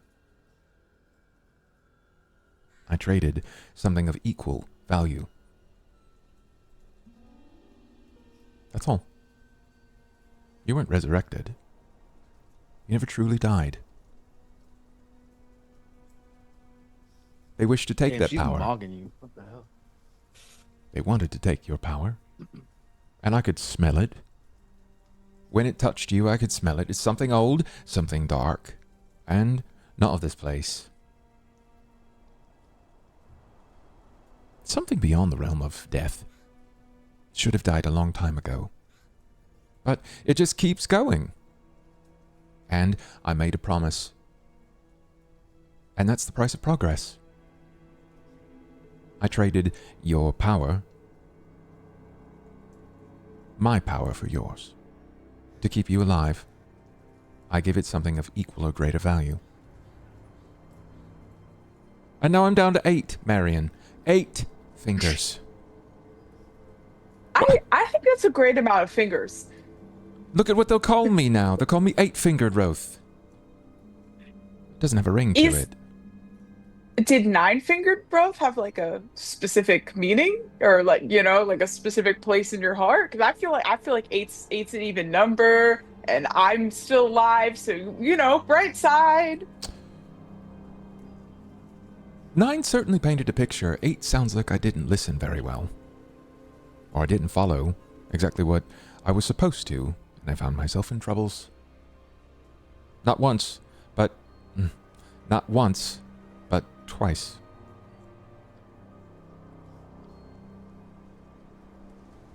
Can I ask, are all of us born? Are you all born with 9 fingers? What happened to 10? I was born. I don't know if that's rude. Sorry. I was born with 10 fingers. But in order to become what I am, I had to make a sacrifice. And it came at the cost of blood. By my own will, to reach beyond. I wasn't just found this way. You think hags are just merely born? No, we had to be gifted. And I was gifted. I found ways and walked with Ermid. I moved with salves. I made friends with the trees. Fancied a few druids in my time. But now I had 10 fingers. And now I have 8. I had to sacrifice one to find myself still alive while I burned for days by the hands of men. Because I saved their wives. Because they couldn't bear the thought of having another daughter.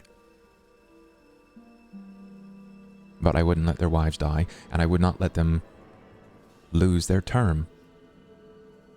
So they carried to full term, and I took their babes. And I raised strong women. And you'll be no different. You'll be a strong woman still. But I'd really rather not lose any more fingers. I would not make you lose another finger.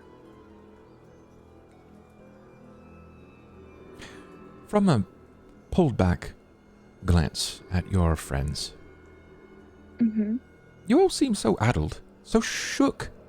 You need focus. You need to see what really matters. And some of you are taken by personal fears, personal emotions. One of which welcomes it freely because she made sassy party with a god that demands it.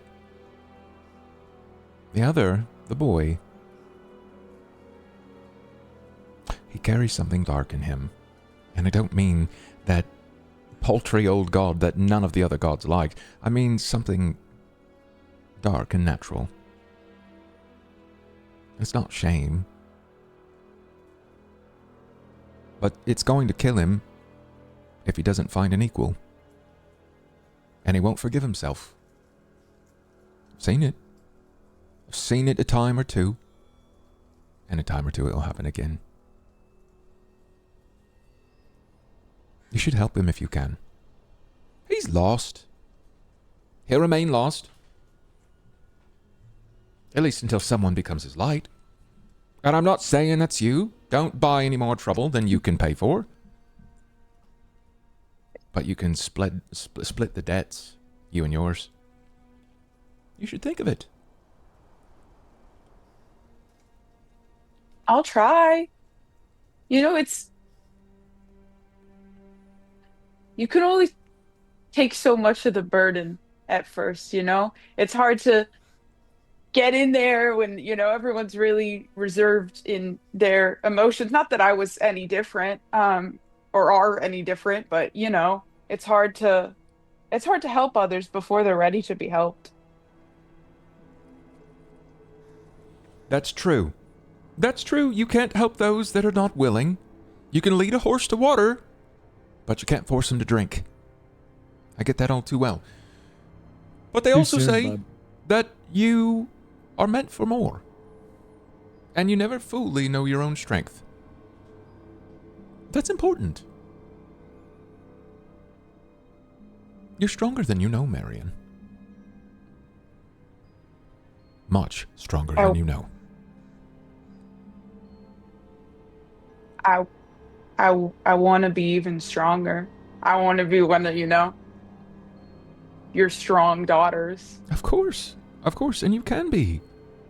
When you make the decision to leave them. If you leave them, I can give you the power. But if you wish to stay with them, and you can, I'm not here to stop you, you'll have your own journey. And you will not have any more of my fingers. And trust me, love, and I do love you, you're the blood of my blood. But your father won't save you neither. Not that you'll ever really know him.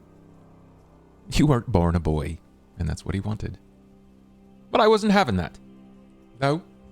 Eventually I knew it would come, and you would be here.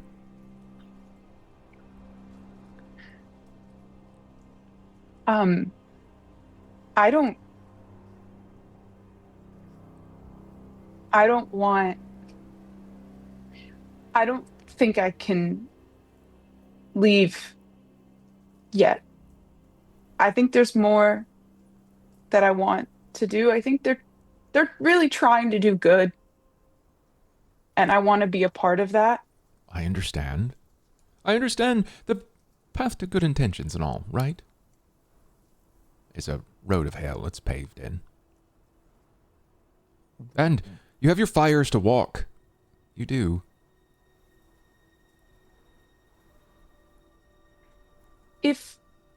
If I don't stay here, will I still get to know you? Intermittently, but not in the way that you wish to. You can hear of me secondhand. The whisperings that the children do, they speak of me at their bedside. It's what parents use to keep them in line. But you'll never hear it from me. Even if it was meant to be, then you'll find your way back here. One more time. And it's to come to the conclusion of whether or not you'll be bringing me 3, 1, or yourself. And I know you know what that means.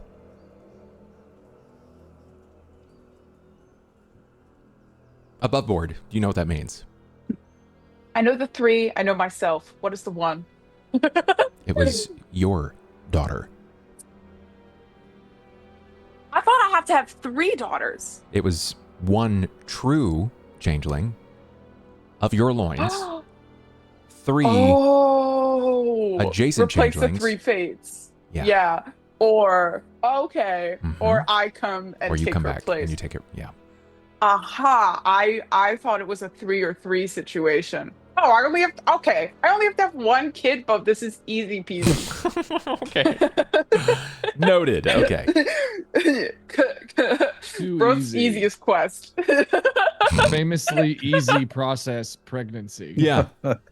Hey, look, my sister had a baby like 4 days ago, okay? If she can do it, so can I. Thank you. I'm an aunt now. Congratulations. I love that. Fucking Auntie Squid is crazy. Yeah. Okay. So what now, Squid? Well, I think she wants to go back. I mean, I have to let them know that I'm okay. It's not. Don't do it. Don't do it. No, I can't. I don't. I think that like Marian feels really bad that her mom would be alone again because she knows what it's like to be alone, but she also doesn't want to be alone the rest of her life. And like, if I'm gonna be an everlasting kind of being, she doesn't want to be alone. So I know there's probably no way that she's gonna take the reality to completely stay. It's just whether I go down the charisma route or I, go down the charisma route, if you will, if I can put it that way.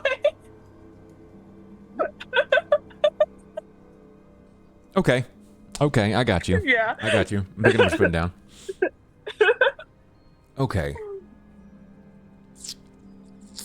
So you expressed to her that you want to go home. Yeah.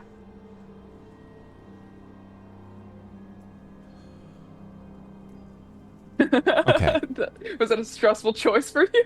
No, I'm just thinking I don't have anything planned for this, right? I knew this was coming, but lots of life happened real fast. So I think in this moment, Roth, she reaches out and she grabs onto your hand and she pulls it to her knee and she takes both hands over the top of the one single hand of yours. And she begins to rub, think like how a grandparent would like rub your hand to reassure you and to encourage you. And she's crouched right to your side. And she says that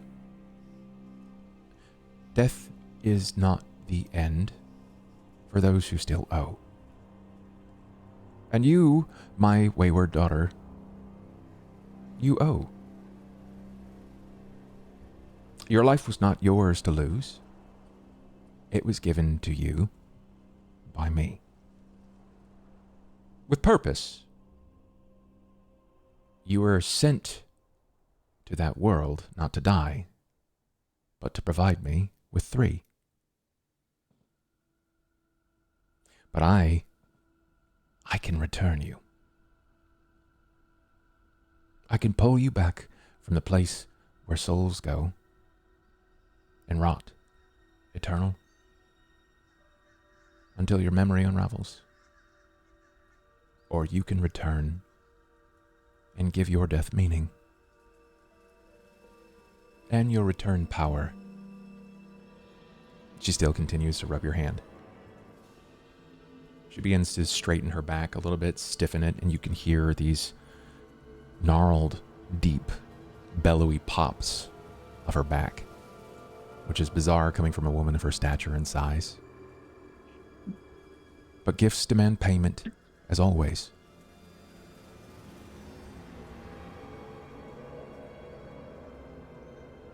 I know that you've come here carrying a thought that was stolen from you.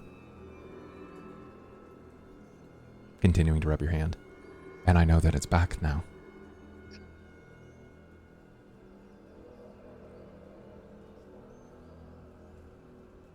When you return, you will no longer be immediately as you were. You can call it a gift or a curse. It makes no difference to me. The world will begin to fear you. And magic will not touch you the same. Light will not feel like a comfort anymore. But my child and wayward daughter, you will walk again. In exchange for this,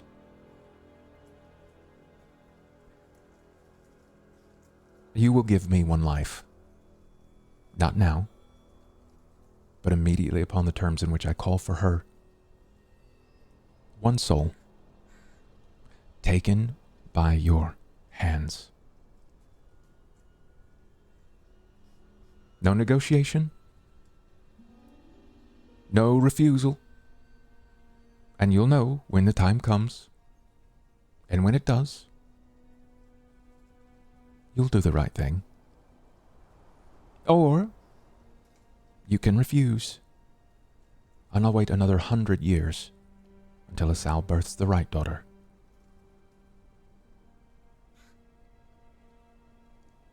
Your choice. Do you fade into nothing? Does your story end here? Unfinished, unforgotten.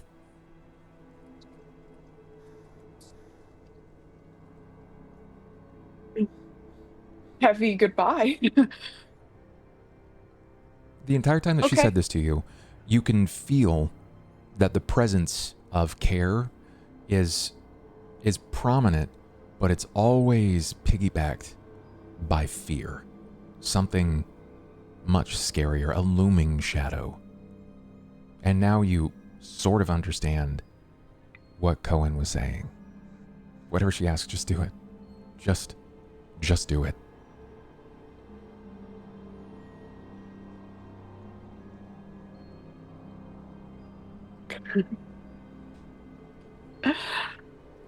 Fuck, okay.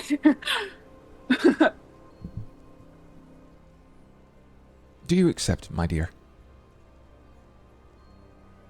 I accept. Good. And she pulls her left hand out from under yours, still keeping your hand on her knee with her right hand over the top of yours. And she sort of like touches your face for a moment. And she just kind of like looks at you, right? She's like angling your jaw. She's like, you're just a beauty. Please keep alive and help yours. Help them help you find your way to what's right. And spread the debts. She says that as she lets go of your face, you feel a small pinch at your hand. It's nothing bad. It's not like a bee sting. It's quite literally like just an ache, a dull ache. When she begins to remove her hand, the bandage falls off of her hand. And she reaches up and begins to sort of like scratch her chest. And you notice that her finger has returned.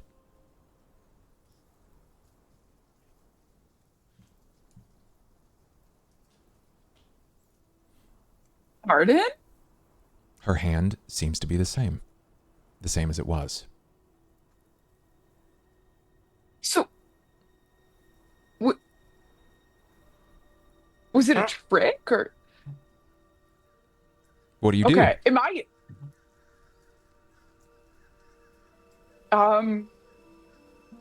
Oh God, I don't even. Get. I love this. Guess. You do this, and when you do this, you glance down, and you're missing a finger. Oh no. I almost thought about offering a finger too. Shit. I already did. Okay. Guess she's still 9-fingered Roth. And when you say that, you can hear almost like an echo behind you, and I'll stay that way. And you realize that she can hear what you monologue.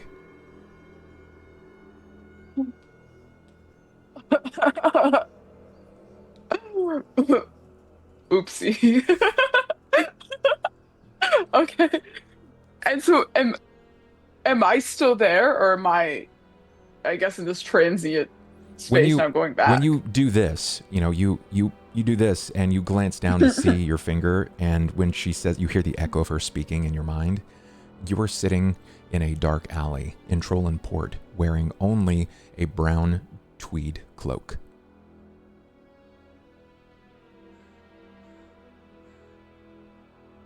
Welcome back. Slay. That was Welcome heavy. Wow. Okay. I'm fucked.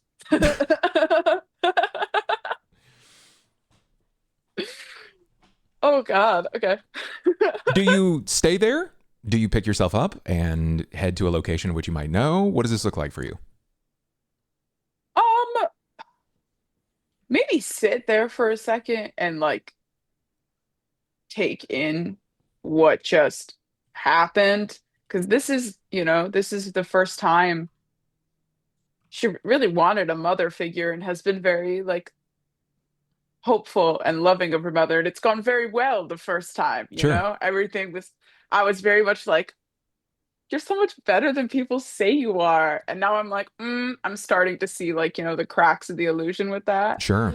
And realizing really how deep she is in this. Right. So I mean, for all I think intents and just, like, purposes, above board, the trade was you lose a finger, and when the call comes, you have to take a life of another person, and it means you get to survive. that's we've accidentally killed a few people, so just maybe it'll come at a good time. And all actually Right. everyone we've ever killed was accidental. Everyone's Every one of always them. saying this. That's what the wanted posters say, wanted for accidentally killing really bad people who definitely deserved it. You sit there for a while. I don't know. You find yourself sort of in over your head. You're putting together this image, and yeah, that's a lot. That's a lot to ask of a single person, right? To take another person's life, and you're trying internally to reason like, yeah, no, that's fine. Like I get to survive. Maybe it's someone that's going to be really, really bad though. Maybe they're really bad. Maybe they even deserve it, right? Like you justify it. It's justification. But it like dawns on you, like you have to kill another person with deliberate intention by your own hands. And she did say that you would leave with a gift and a curse. You know what one of those are? It's payment. You don't know what the gift is yet. But as it dawns on you, you instinctively sort of stand up and you just kind of walk. I've always pictured Marian as a bit of a pacer. She might have like a small treaded area where she kind of walks back and forth, and maybe pantomimes or just thinks about things, and you find yourself pulling the cloak very tightly around yourself to obscure any shame that you might have. And as you walk from the alley, we see Anju, Sera, and Cain. You see the three of them. They are probably 75 feet or so away from you. The streets are pretty empty at this point, but they're moving with intention as well. You're not sure where they're going, but they're moving very, very quickly. Can I see if they look sad? Of course, give me perception. I'm not really sure how to enter back into this right now. Okay, give me a... This is really, it's a read, right? Like a judge intentions. So give me a sense motive off of your 16. Okay. Sorry, I forgot what that is. There it is. Okay, you had a 17. Did you re-roll deliberately, or was that just an accidental double press? Accidental double press. 17 is fine. You don't see much in the shift in the change of Cain. Cain has always been determined. Everything that Cain does is generally deliberate. He considers everything that he says. Determined. Everything that he has, he's determined, and he's focused. It's like Hocus Pocus, the sisters, right? Where it like is very much the same way. He's very he's honed in, but that's just Cain. Locked in. You can see the arm of Sera is shifting, not violently red as it was before, but it's catching these sparks of orange that are seeming to flutter off of this almost skeletal-like blue, thinner arm that attaches at the shoulder. She's still an absolute jaw-dropper, just a stunner the entire way, but anyone who would even think of stopping her at this point would probably second guess by the hand alone. But the person that has always been able to not really shield their emotions, who wears it like a fucking badge of courage, Anju. Anju's shoulders are slumped.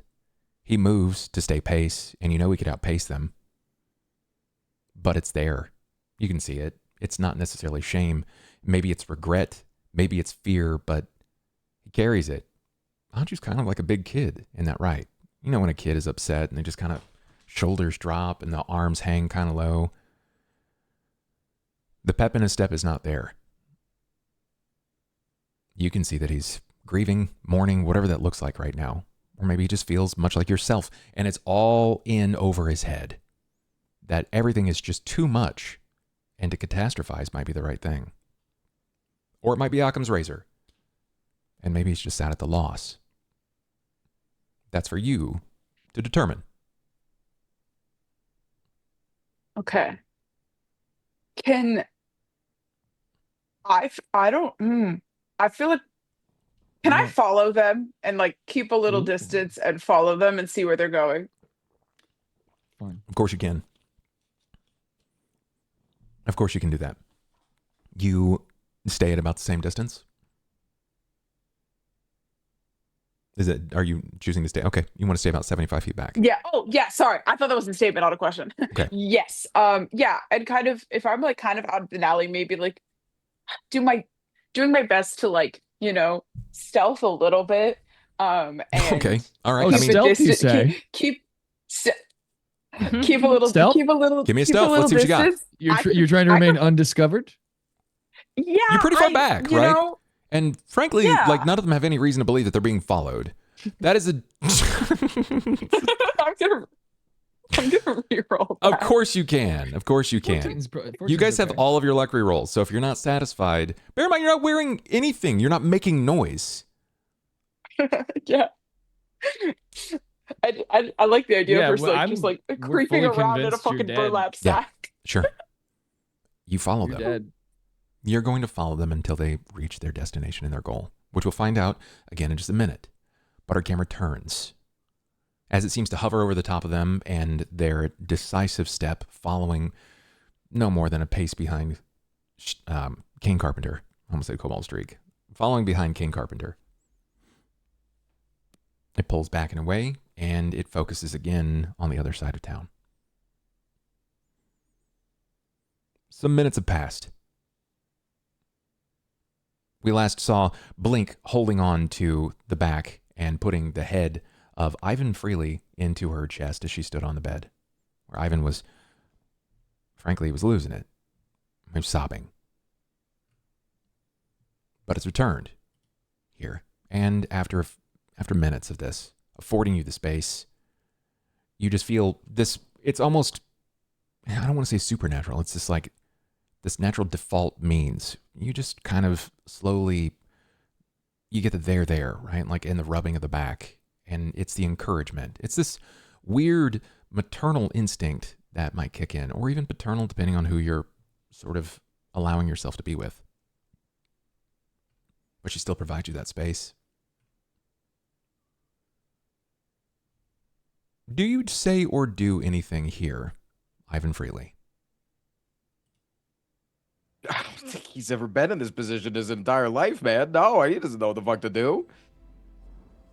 Like he's the veil of charisma has been drawn away. That's his entire shell. He's an exposed snail right now. What is he fucking? She guides you to the side of the bed and sort of lets you like not fall, but she encourages you to sit. And she sits next to you, and she grabs on to your hand, and it's like a supportive friend thing. And she gives you a moment, not with both of your hands, but so you can sort of dry up your eyes or wipe, or just afford yourself that moment to deal with the upswing of emotions. Just look, you no doubt made a choice tonight. And it sounds like someone important was lost. But do you think walking away makes that hurt any less? You think leaving now somehow is going to keep anybody safer? Look, you're just going to drag the storm with you wherever you go. Ivan, it's not behind you, it's inside you. I am the storm that is approaching. Yeah. She softens a little. She kind of leans in, shoulder to your bicep or shoulder. She says, we don't get to choose when things go wrong. We only get to choose what kind of people we are after they do. So if you're scared of what happens next, I mean, that's good. But fear ain't a reason to run. They didn't seem like they wanted me around anymore. They told me it was my fault. And in a way it is. A vampire didn't have to kill her. This is, it's kind of his fault. He was the one that killed her. But I made the choice. I didn't give him what he wanted. And he said, give him what he wants, or he was going to take a life of someone that I loved. Look, so that may be the case. But I've got no doubt that the others probably would have made the same decision. You said that already, and he did tell me quite literally, why didn't you just give him the thing? So I think that right there wanted me to do the other thing. But like, my dad caused so much death and destruction, unfathomable amounts, wars. He profiteered on his entire life, and I just don't think that I want to ever be in a position to make that decision myself. She kind of like bounds away from you for a moment to like use this moment. She turns her head to you and she says, "You're not your father. You're not. That's it. That's all there is to it. And I know I'm just a tavern owner, a barmaid. That you hit on, by the way, which is very flattering, I will admit, when it's just you and I. And if I didn't take my job so seriously, I might have taken you up on a few of those. But I'm a serious person with a serious job. And it's kind of my job to hear people out when they're in the bottom of their own bottle. But you're Ivan. You're not Richard Freely. You're not your dad. Have you started a war? It's funny that you mentioned that. I don't see people running rampant in the streets, bodies falling into the alleyways. You know, I was asked to start a war tonight, actually. That's the funny part. That's right. You went to that function. The embassy function. Yeah, and the leader of the war party kind of asked me if he should invade the goblin market. He really wanted to. You know, and I danced with his right-hand woman. She's awesome. She's amazing. She's level-headed. Do you believe in love at first sight? Listen, I'm going to do everything in my power to not be jealous right now, okay? All right? So, I'm glad that you danced. That's awesome. That's lovely. People are going to do things regardless if you're there or not. It sounds like he had his own cross to bear. Yeah, you're right. He probably would have made the same decision if I had said, no matter what I said. He wanted permission. He was not looking for a choice, but it still feels like it's on you. And it's the same thing with the vampire. He's always going to cause death and destruction, whether it's to me, people that I love, or the people that somebody else loves. That's why he needs to be stopped. And I did stop him tonight. And I did. It sounds like every reason to continue being with your friends. Or if they're not friends, maybe they're in cahoots, whatever the case may be. Your party, it doesn't matter. They knew going into this was going to be hard, right? Like, did nobody tell you guys that people might die?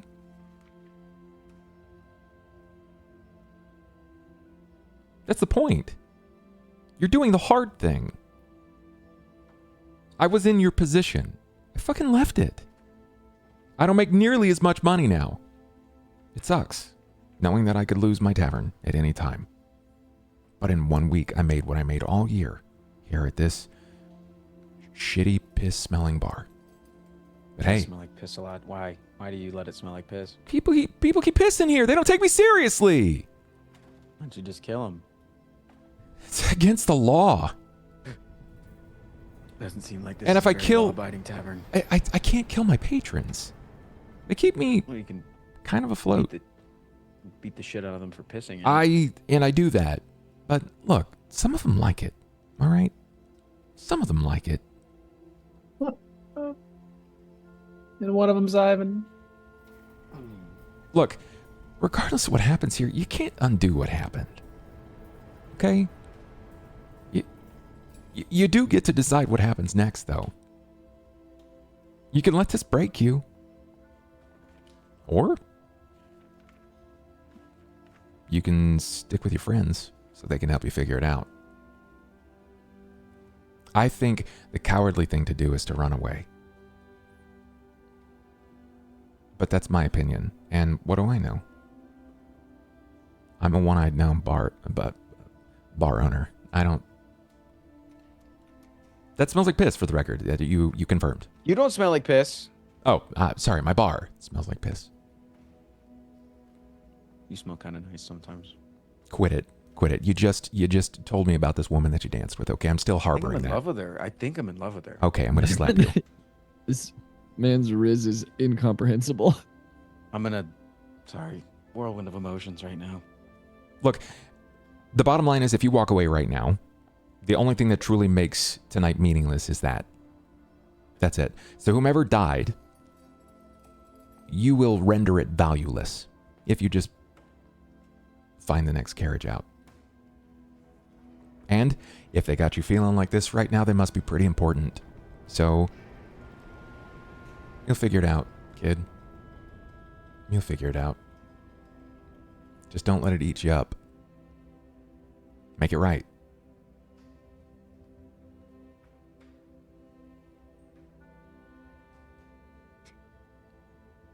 You're right. I was being foolish. No, you're being a real person. That's all. You can't always be on Ivan Freely. You might have the words and the charm and the skill and the charisma of a playboy, but you still have feelings in there. And I think you have to. Have you met the dragon man, Cain? I think he said his name was. That man has no feelings at all. You have to be twice as feeling as that man. I Yeah, feel things. A lot of people died at that party, and I guarantee he probably looted their bodies.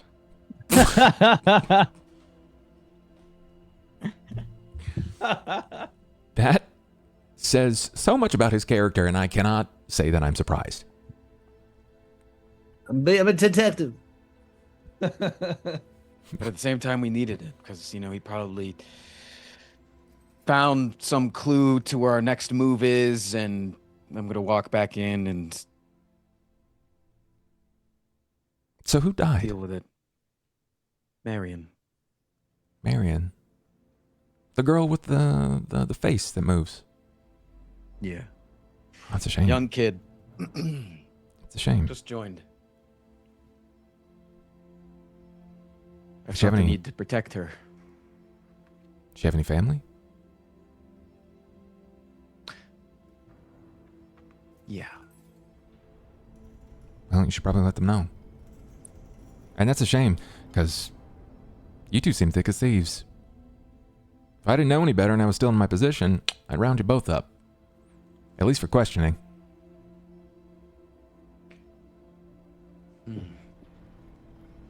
So go make it right, or are you going to let her death be meaningless?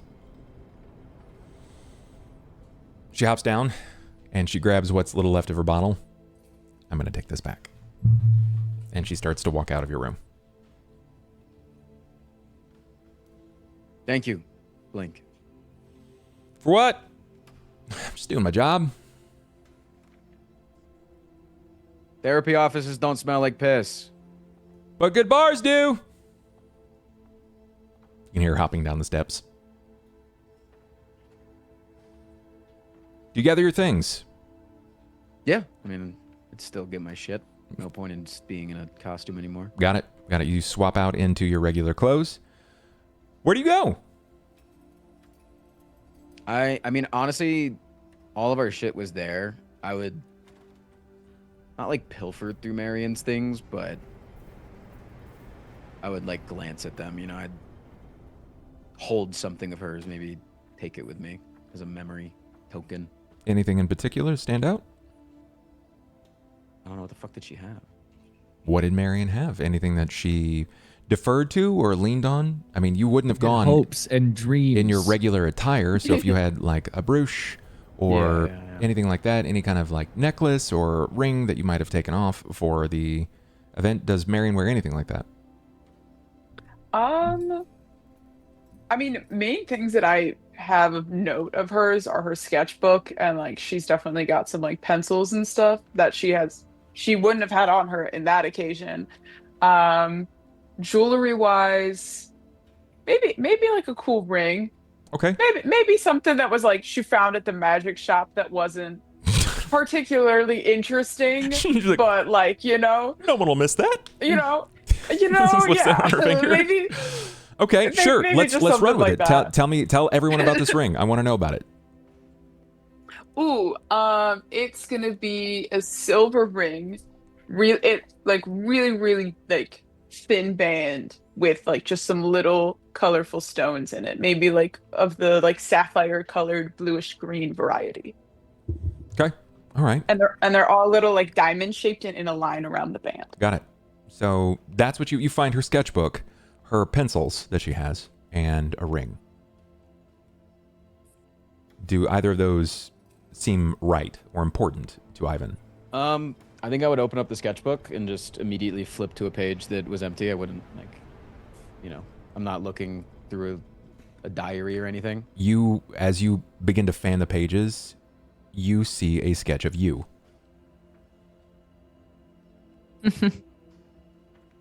I'll ignore it. Okay. Then you start seeing... This is not my place. Sure, This a is- variety of I'm other just gonna sketches, do it. things that are sort of important, but you finally find a spot where it's open. Yeah, and I would. I'm just gonna write a little note. To Marian. I'm sorry for all of the pain that I caused.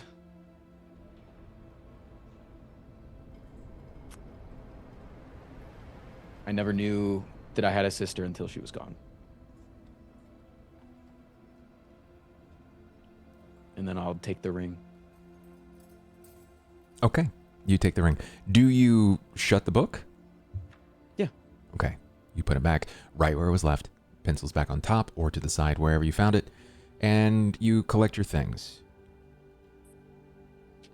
What's your current destination? I'm gonna go find the party again. Got it. You just gonna kind of run around town, or what does that look like? Yeah, I would just head back in the direction that they were in, because I would assume that their next destination would be here, so I would just... That's a safe bet that they will eventually be making it back to here. So you're gonna gather your things. Do you just kind of like meander outside in hopes of spotting them, or Trolloport's pretty big. It's a big place. Yeah. Got it. Okay. Yeah. Just gonna like get some air. Like maybe I don't go far. Not really. It's not that I am hesitant to go back, but I'm in no rush because again, I understand that they're probably heading this way, so I shouldn't be too... I don't need to search hard for them, I guess, is the... So we see a couple of things here. We see you begin to kind of not necessarily pace as much as you prepare yourself. It's like sort of like a kid waiting at the bus stop for the bus to swing by and pick them up. You got your things, you're ready to go. You're just waiting at first sight so you can move quickly to them. Camera moves and it pans up over the top of Trollomport, where we see various people sort of meandering through the streets, the sounds of revelry, drink, and merriment occurring in a variety of bars, in all of the places of the city. They're just not aware of what happened. They don't know, you know? But as our camera pulls Almost up, blissful. yeah, over the top of the city, we see it sort of move like a labyrinth, where it focuses down probably several streets over, where we see the three of you beginning to walk. And I'm guessing based on Cain leading, I'm going to guess it's to the lightning rails. Okay. Yes. Is there any conversation That's where we are told to between go. the three of you there? Nothing? Lightning rails, she said that. She said that his only choice would be the lightning rails, that the airship passage was torn up, so might as well check it out. Should somebody go check on Ivan to make sure he doesn't do anything stupid? The last time I lost him, he was off doing his thing and came back and found his way back. So I'm gonna not worry about it. I'm worried about him. Sure, he's being very responsible. I mean, I'm also worried about him, but I also am gonna let him. I feel like a parent. I'm gonna let him do his, I'm worried about him, but I'm going to let him be himself and do his thing. And where's the light rail? It's not far. Where is it? It's not far. Yeah. Do you think he blames himself for Marian dying? I don't I have a really feeling care. he does. I just want to make sure that he doesn't. We need all the help we can get. Like I'm looking on the map so I can like meet up with you guys there later, and I'm gonna go looking for Ivan. Marian, give me perception, please.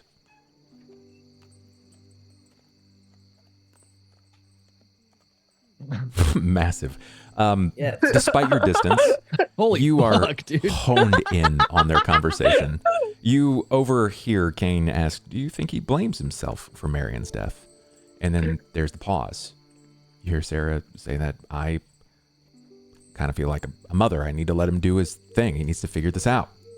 And you can hear the punctuated sighs of Anju. He's like,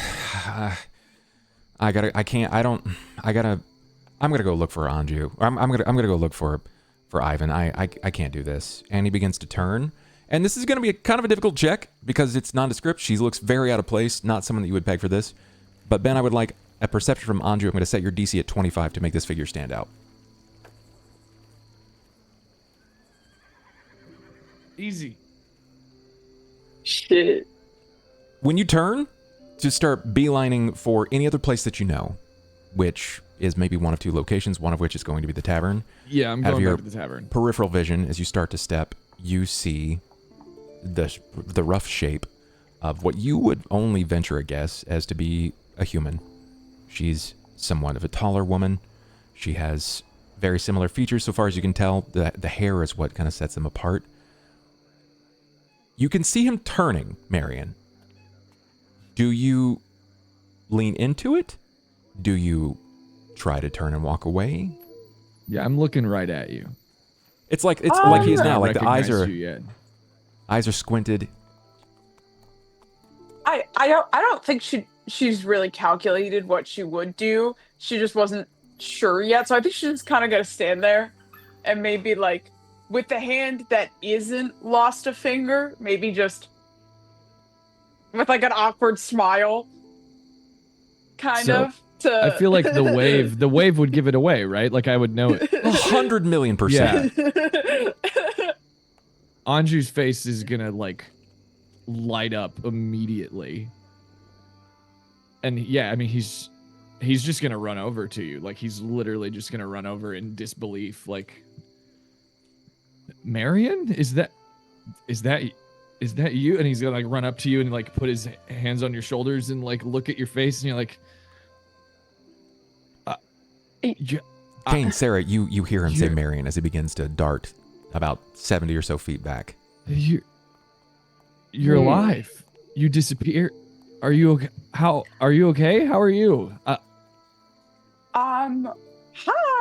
Yeah, sorry. I didn't really know how to approach the I didn't die situation. You didn't so die? You didn't die? I found your finger! You were Thank you. Wait, Marian? Would you like it? I guess at this alive. point I'll like switch what's holding the cloak and be like, I would love my finger. Thank you very much. I give her the weird wriggly finger. He presents what looks to be some sort of like tabled napkin that has been folded several times over, and you see a finger that is much too large to be yours. But when it unfolds, it's this gnarled bluish green, almost like sea foam mess of a finger with a hooked nail. And to your surprise, the sinew and muscle inside is like, it's almost like puckering, trying to reach out to latch back on. Maybe you know what to do with this? Can I What happened? try Did you to- teleport? Can I try to connect? Well, can I try? I'm gonna place it near my finger, like not touching it yet, but close, and see Sure. what happens. Sure. When you do so, the sinew reaches out and tethers, like just latches down and grabs onto your finger. And you hear this popping noise as you feel the pinch, this time 10 times worse than when you were in Roth's almost waking wilds. And it attaches to your finger. The color stays the same. But this mottled, gnarly looking texture, the hooked nail, it becomes the same shape as the rest of your fingers. The color never leaves, though. That's not what I thought you were going to do with that. okay. Ew. What else was I supposed to do with it? Are you I thought you Finger? needed it as a keepsake or something. Well, if I could have 10 fingers, How did you survive, by the way? Oh, I have your dress. Anju pulls out your like. There's neatly a clear, like thickened bicep circle hole in the chest where there is coagulant, like there's blood, and it's very obvious you were killed. You should be dead. It has a hole. It has a hole in it now. Sorry. What happened? Do you remember like anything? Okay, you do. That's good. This isn't a trick, is it? I think still staring at kind of the dress, because that's definitely shocking to see what literally, like, I don't know, the aftermath. So yeah, Lucan killed me, and my mom did her thing, I guess. And she traded. if you will. So my life for a finger. I So knew I'm I Good liked to have you her. back. We missed you so much. We're off to the lightning rail. Well, can I? Why the lightning rail? I'm glad to be back. Sorry for scaring you. What? No, we're glad you're back. Sorry you died.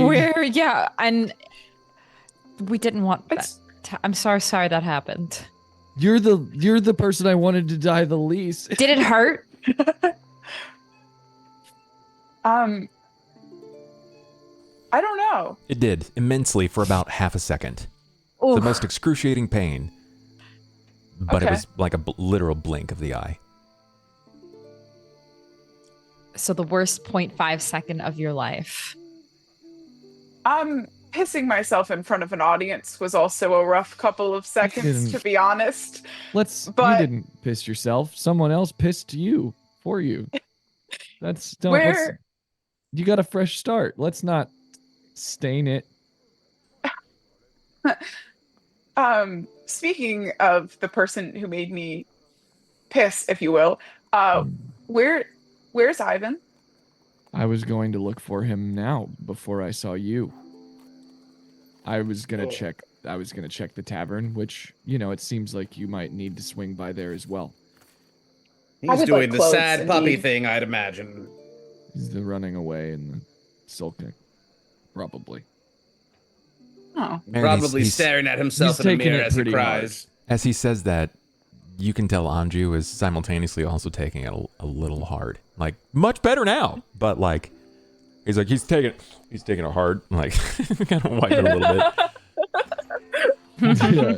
He's really like emotional about it. It's just I'm going to lie. I think Ivan made the right choice.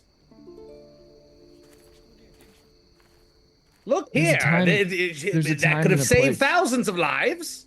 Not that I don't like Marian a lot. She's my very good friend. You know And what? I was sad. Now that she's back, sure, fine. Ivan, can I get a perception? It's a high check, You're but right. Cain is never quiet. Never. That's a huge perception. I speak yes, it is. in one voice. He does in one volume at that. You can tell it's a few streets over, but Cain he's jabberjawing. He's Wasting just going. time. You have a The rough vampire's idea. escaping. I'm assuming I can't hear anything that they're saying. It's just I hear him. You hear Cain pretty clearly. The others not so much. You don't even know if Cain could be alone. I mean, yeah. My gut was saying that they were gonna come back, but like I can start meandering in that direction, Sure. just chilling, just seeing if I Anyway, spot them, like Marian. what they're doing. Please don't touch me with your ugly new finger. I'm so happy for you. You hear that too. I hear I hear Mariam. You hear, anyway, Marian, please don't touch me with your ugly finger. It's okay. Don't listen to start him. I'm like sprinting, Anju's I like guess. putting the dress over your shoulders like a shawl and being like, don't listen to him. He used to have a fucking creepy hand. Give me You're beautiful. I did. give me It two was more very perceptions, creepy. please, Frost. Can I switch into He my used to have a chakra creepy form? whole hand. Yeah, of you course used to you have a can. creepy finger. One more. And I didn't touch anyone with it. Yeah, that's fine. As you get closer, he's not getting quiet. In fact, he's getting more loud as you overhear something about his own creepy hand and what have you. You immediately turn into chakra lizard form and you start making strides. You're at least twice as fast.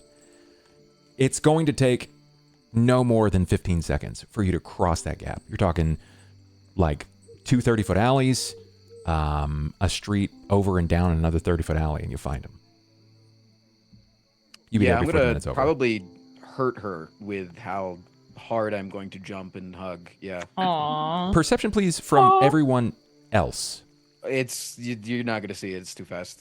Just saying. It's mostly just hearing. Me as well or no? Yep. Okay. I'm trying to figure out if Anju would dive in front of you or not. Okay. I don't think he can. Do we get a perception from Cain? Or does he even Or care? you want me to? Yeah. I'm lightning. I mean, I'm like, let's go, guys. Great. We're Okay. family reunion. I Hooray! think Whatever. Anyway, that Anju's going to pick up on the sound, Marian's going to pick up on the sound, and as Cain begins to pick it up, Marian and Anju, you're both going to hear the sound of something like moving really, really rapidly, bolting down the alley. And as is that a Komodo dragon? On guard! you turn, you see this bizarre darkened shape just bolt from the alley, and as it leaps into the air in your direction, I'm imagining that you probably prepare yourselves. Do you turn back into Ivan, or do you stay as? Yeah, no, yeah, it's a midair Ivan turn, yeah. It's like slow motion, like, oh, that's Ivan. Yeah. And I want a reflex from you, Squid, please. Oh, that's not gonna go well. I'm smacking into the ground for sure. Where's reflex again? There it is. Oh, That's huge. That's good. Yeah, this is really big for me. You're kind of rolling thrown. today. You're probably like 5 to 10 feet back, but you maintain footing as he leaps. Basically, Ivan just leaps at you and from full tilt sprint, right? He's moving at I don't know, 65 to 70 feet in 3 seconds. So someone can figure out the math on that. It's really quick. And he catches you. You manage to stay afoot. The floor is yours, guys. Easy, careful. We already You're popped alive! one of them. Wait, you're not a vampire, right? I am not Yeah. a vampire, but I now have a weird finger. Cool, I don't care. Hey, sorry about that. Do you promise you're not a vampire? Yeah, that's really, really- awkward that we kind of accused you of that, and then you could have actually turned into one. That'd have been weird, huh? You all finally notice that she's very tightly holding onto this strange brown tweed robe. It's a cloak. That is an open front, but she's very tightly wrapped I it have up all my around herself. things, right? Yeah, you have your things. Yeah. Yeah, I'm just gonna pull out of my bag a white T-shirt. Did you get that from your mummy, your cloak? I'll pull out a white T-shirt and then I can wrap my scarf around her if she needs some bottom stuff. Cool. Is it magical? Does it do anything special? I think it's just a cloak. I didn't really ask, so once I put on clothes, you can look at it if you want. Right, we got more important things to do. That asshole Krell told us that the vampire might be using the lightning rail as we speak. Then what are we waiting for? We should go. That's Yeah. what I'm saying. I'm gonna Happy kill birthday, him. Marian. You're back. It's your birthday today now. It is your birthday. Anju's very excited about this. I We've think just decided that's how this works. It's your birthday That's- now. Yeah, now you get 2 birthdays, actually. And what better present than killing the vampire that ended you? Anju, Huh. give me the bag. I can Why? run back to the tavern and get our belongings and Oh, meet you shit, there. We do need our equipment, don't we? I'm in this blasted costume. I barely have any mobility. I can meet you there. You can stop him, get his attention, and I can meet you there. Especially Sera. She needs a weapon Yeah. and her armor. Armor. And squeak Be some nice. some bug food as well, please. From where you're standing, you Shouldn't I just begin go to with you? I'm fast overhear as fuck, boy. the sound of something. It's sort of what you would guess is someone unrolling very heavy spooled wire. It's almost like this echoing whir noise. So think like a cookie sheet. When you shake it, it makes almost like the sound of rolling thunder. That's sort of what this sounds like, except it goes on for probably 5 to 10 times longer. And then you hear someone shout that the rail is on run, and they're setting off now. The fucker. Ivan, go catch that train. Ivan will die if he makes it there alone. I mean, How do you I want me can to run stop kind it? of fast. I feel like we gotta go. If the lightning rail is pulling off, there's no catching it at this point. It's We'll have too to late. catch the next one. We're going to be hours, a day behind, maybe. Passerby overhears you talking about the lightning rails. One's coming in. The rail's coming in. Last rail left an hour ago. Okay, So it's it coming hasn't in. left. So it hasn't even arrived yet. It's arriving now. No, it's arriving now. Still- And he's still walking on. You'll have We have plenty of time. time. They haven't even sold tickets yet. Oh, Oh, good. Okay, bless your little heart. Let's go back to the thing. We can get some, a drink and We have no take doing a with our breath. things. I did bad thing. I mean, I didn't. You I did. wouldn't- Okay. You did Okay. great, Ivan. I did the right thing more utilitarianly, but like still, you guys hated me and blamed me, and I didn't feel like you wanted me to. I didn't feel like you wanted me to be a party member anymore, and I thought that like you were really mad and like. That's why you left. Never punished. It's okay. We love you so much. It's fine. It's fine. I feel like Anju's like walking away. I can hear the sarcasm, buddy. It doesn't really feel like you know I just sound like that. You know it. I just sound like that. Really, it feels like I'm like you're kind of actually mad that I did that, and that I'd probably do the same to you. We're burning moonlight. I'm like on my way to the. I'm not even looking back. Like I'm walking to the tavern to get our shit. We gotta go. As he's walking, is there any more conversation between the rest of you together? Very sorry, Marian, that I don't seem more upset of your untimely demise, but we have very pressing matters. Are you mad at me? They go up. This is walking while we're talking. We're talking and walking. We're going. I don't know if I'm mad. I think I understand you wanting to do the greater good, and I get that. I want to do good. I understand that felt like the right choice in the moment, and I get that. So I don't think I'm mad. I just unsure if that makes sense. And you don't have to make like this is a big thing that just happened, and you have a lot of things to process. It's not your responsibility. But Ivan, I don't blame you. Oh, yeah, because like the guy kind of fucking stabbed you with his fist, and then drank your blood, and you know, I kind of know what I got myself into a little bit, and we've all made choices we probably didn't realize what was going to happen. It's okay. You left the shop, you know, to come and find us. Yeah, I'm a dragon. Yeah. I'm in debt because of y'all. We all do things. It's okay. We're dead for a bit. I don't think it's like necessarily okay, but it's now I have a fun colored finger. Maybe it'll be like a fashion accessory moment. I vomited a little in my mouth when I watched that. I just want you to know. And I think Cain doesn't want to be near me anymore, so it has that. No, you're lovely, but you should put some clothes on. I don't think it's time to pursue your mother's quest quite yet. Your finger used to look like his whole hand, but 10 times worse. So he's just. No one remembers that, Ivan.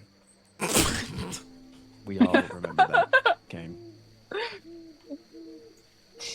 He just straight up hit you with that's fake news.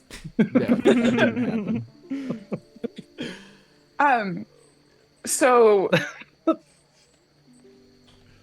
clothes and then vampire hunting seems maybe catch up on the train a little bit. Yeah, I mean, yeah. Anju's just throwing everybody's stuff into the hallway in front of their doors. It's just like you just see it coming out and hitting the wall. Careful, that cloak is rare. Can you give me perception, please? If our stuff's robbed, I'm gonna be so mad. Perceptions. I'm killing the perception. Sure. We've been rolling high all night. You're following the group back, and when you arrive back, you know that he's already started throwing everybody's things back into the hallway so that they can get them rather quickly. It may not be up to everyone's, desire, but it's all together. And you're following behind, knowing that they're moving pretty swiftly. And you say something again about that. Careful, that cloak is rare, talking about your own. And you can't help but be concerned more about the cloak that Marian has. And you know that there's something really weird about it. You don't know exactly. I figure because it came from the hag realm, and her mom gave it to her, and it made it look plain, but I'm smarter than that. It does. It like fully form and function, it looks like some sort of like brown hand-woven tweed robe. Somewhere between like tweed and burlap. It does not look comfortable at all, but for all intents and purposes, we're not going sack racing here. Come on. It is comfortable. But as she's still wearing it. She's just walking because she's wearing a t-shirt, and she's wearing, I think you offered the scarf to like cover the bottoms and stuff.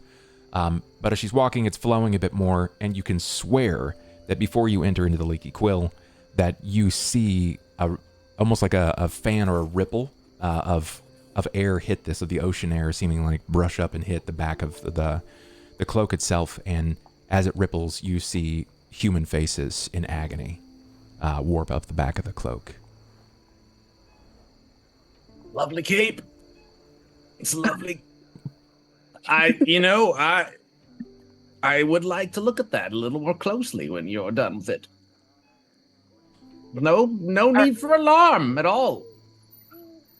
I feel like there is need for alarm if you're saying I would that. never ever want to upset your mother. She's a very lovely lady.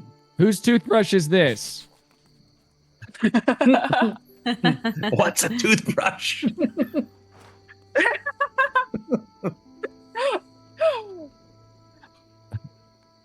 In a rare moment of clarity and, I hazard to say, happiness, but with everyone coming back together, you're collecting your things.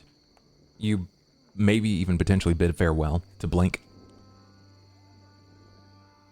And we will pick up next time with you finding your way to the lightning rails. We will end tonight right here on time. On time. Wow.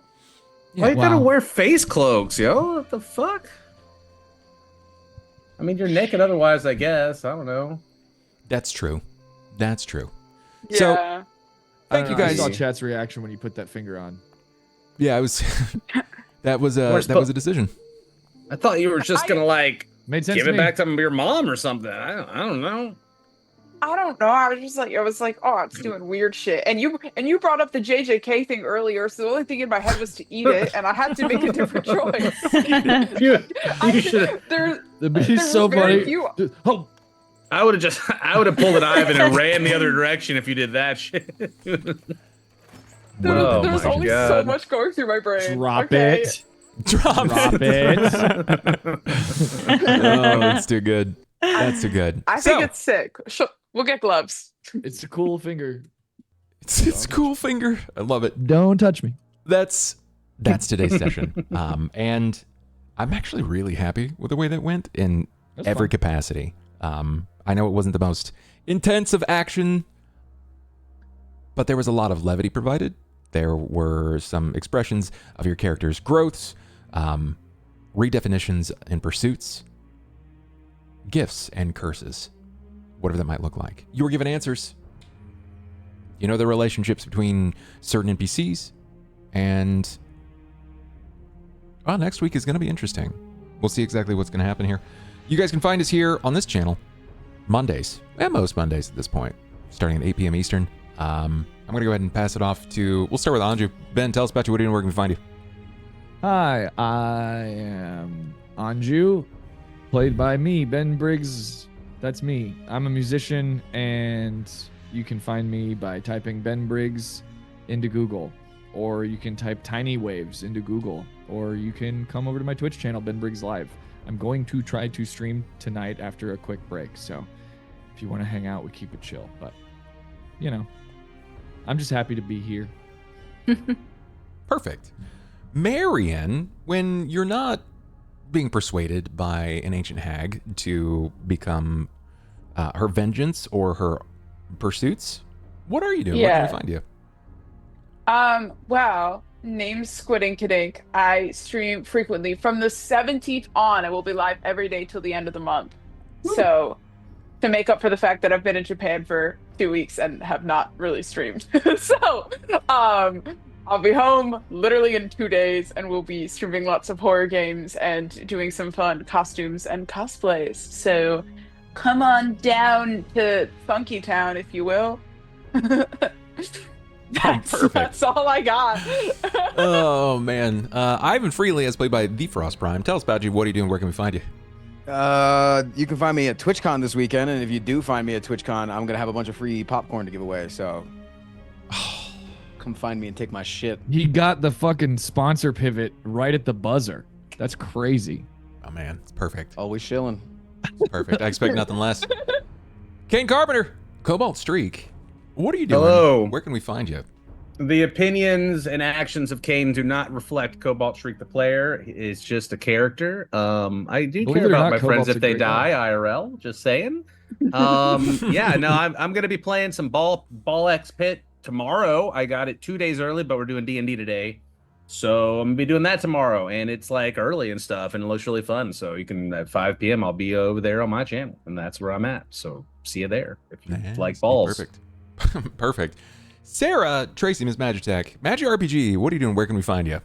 Greetings, everybody. I'm Tracy, aka Miss MagiTech or MagiRPG, and that's where you can find me mostly, twitch.tv/MagiRPG, where I do tabletop role-playing stuff with my friends. And if I'm not there, I'm here playing with Bub, or I'm here playing with Bub. Not here, but Pod by Night playing with Bub on Saturdays. So yeah, that's me. It's perfect. Perfect. That leaves me. You guys know what I do. You've either been here and you've watched this, or it's your first foray in. I'm Bub. I play pretend, make voices loud, and when I'm not doing D&D stuff, right now through the month of October, I'm running an augmented reality event where I have been kidnapped by a voice known as the Forgotten, and I have to undergo a series of puzzles, or my life might be forfeit. You can find that here on this channel almost every day short of the weekend. So come hang out, and maybe vote for me to survive. I'd like that. That's all. Good night, everybody. Au revoir.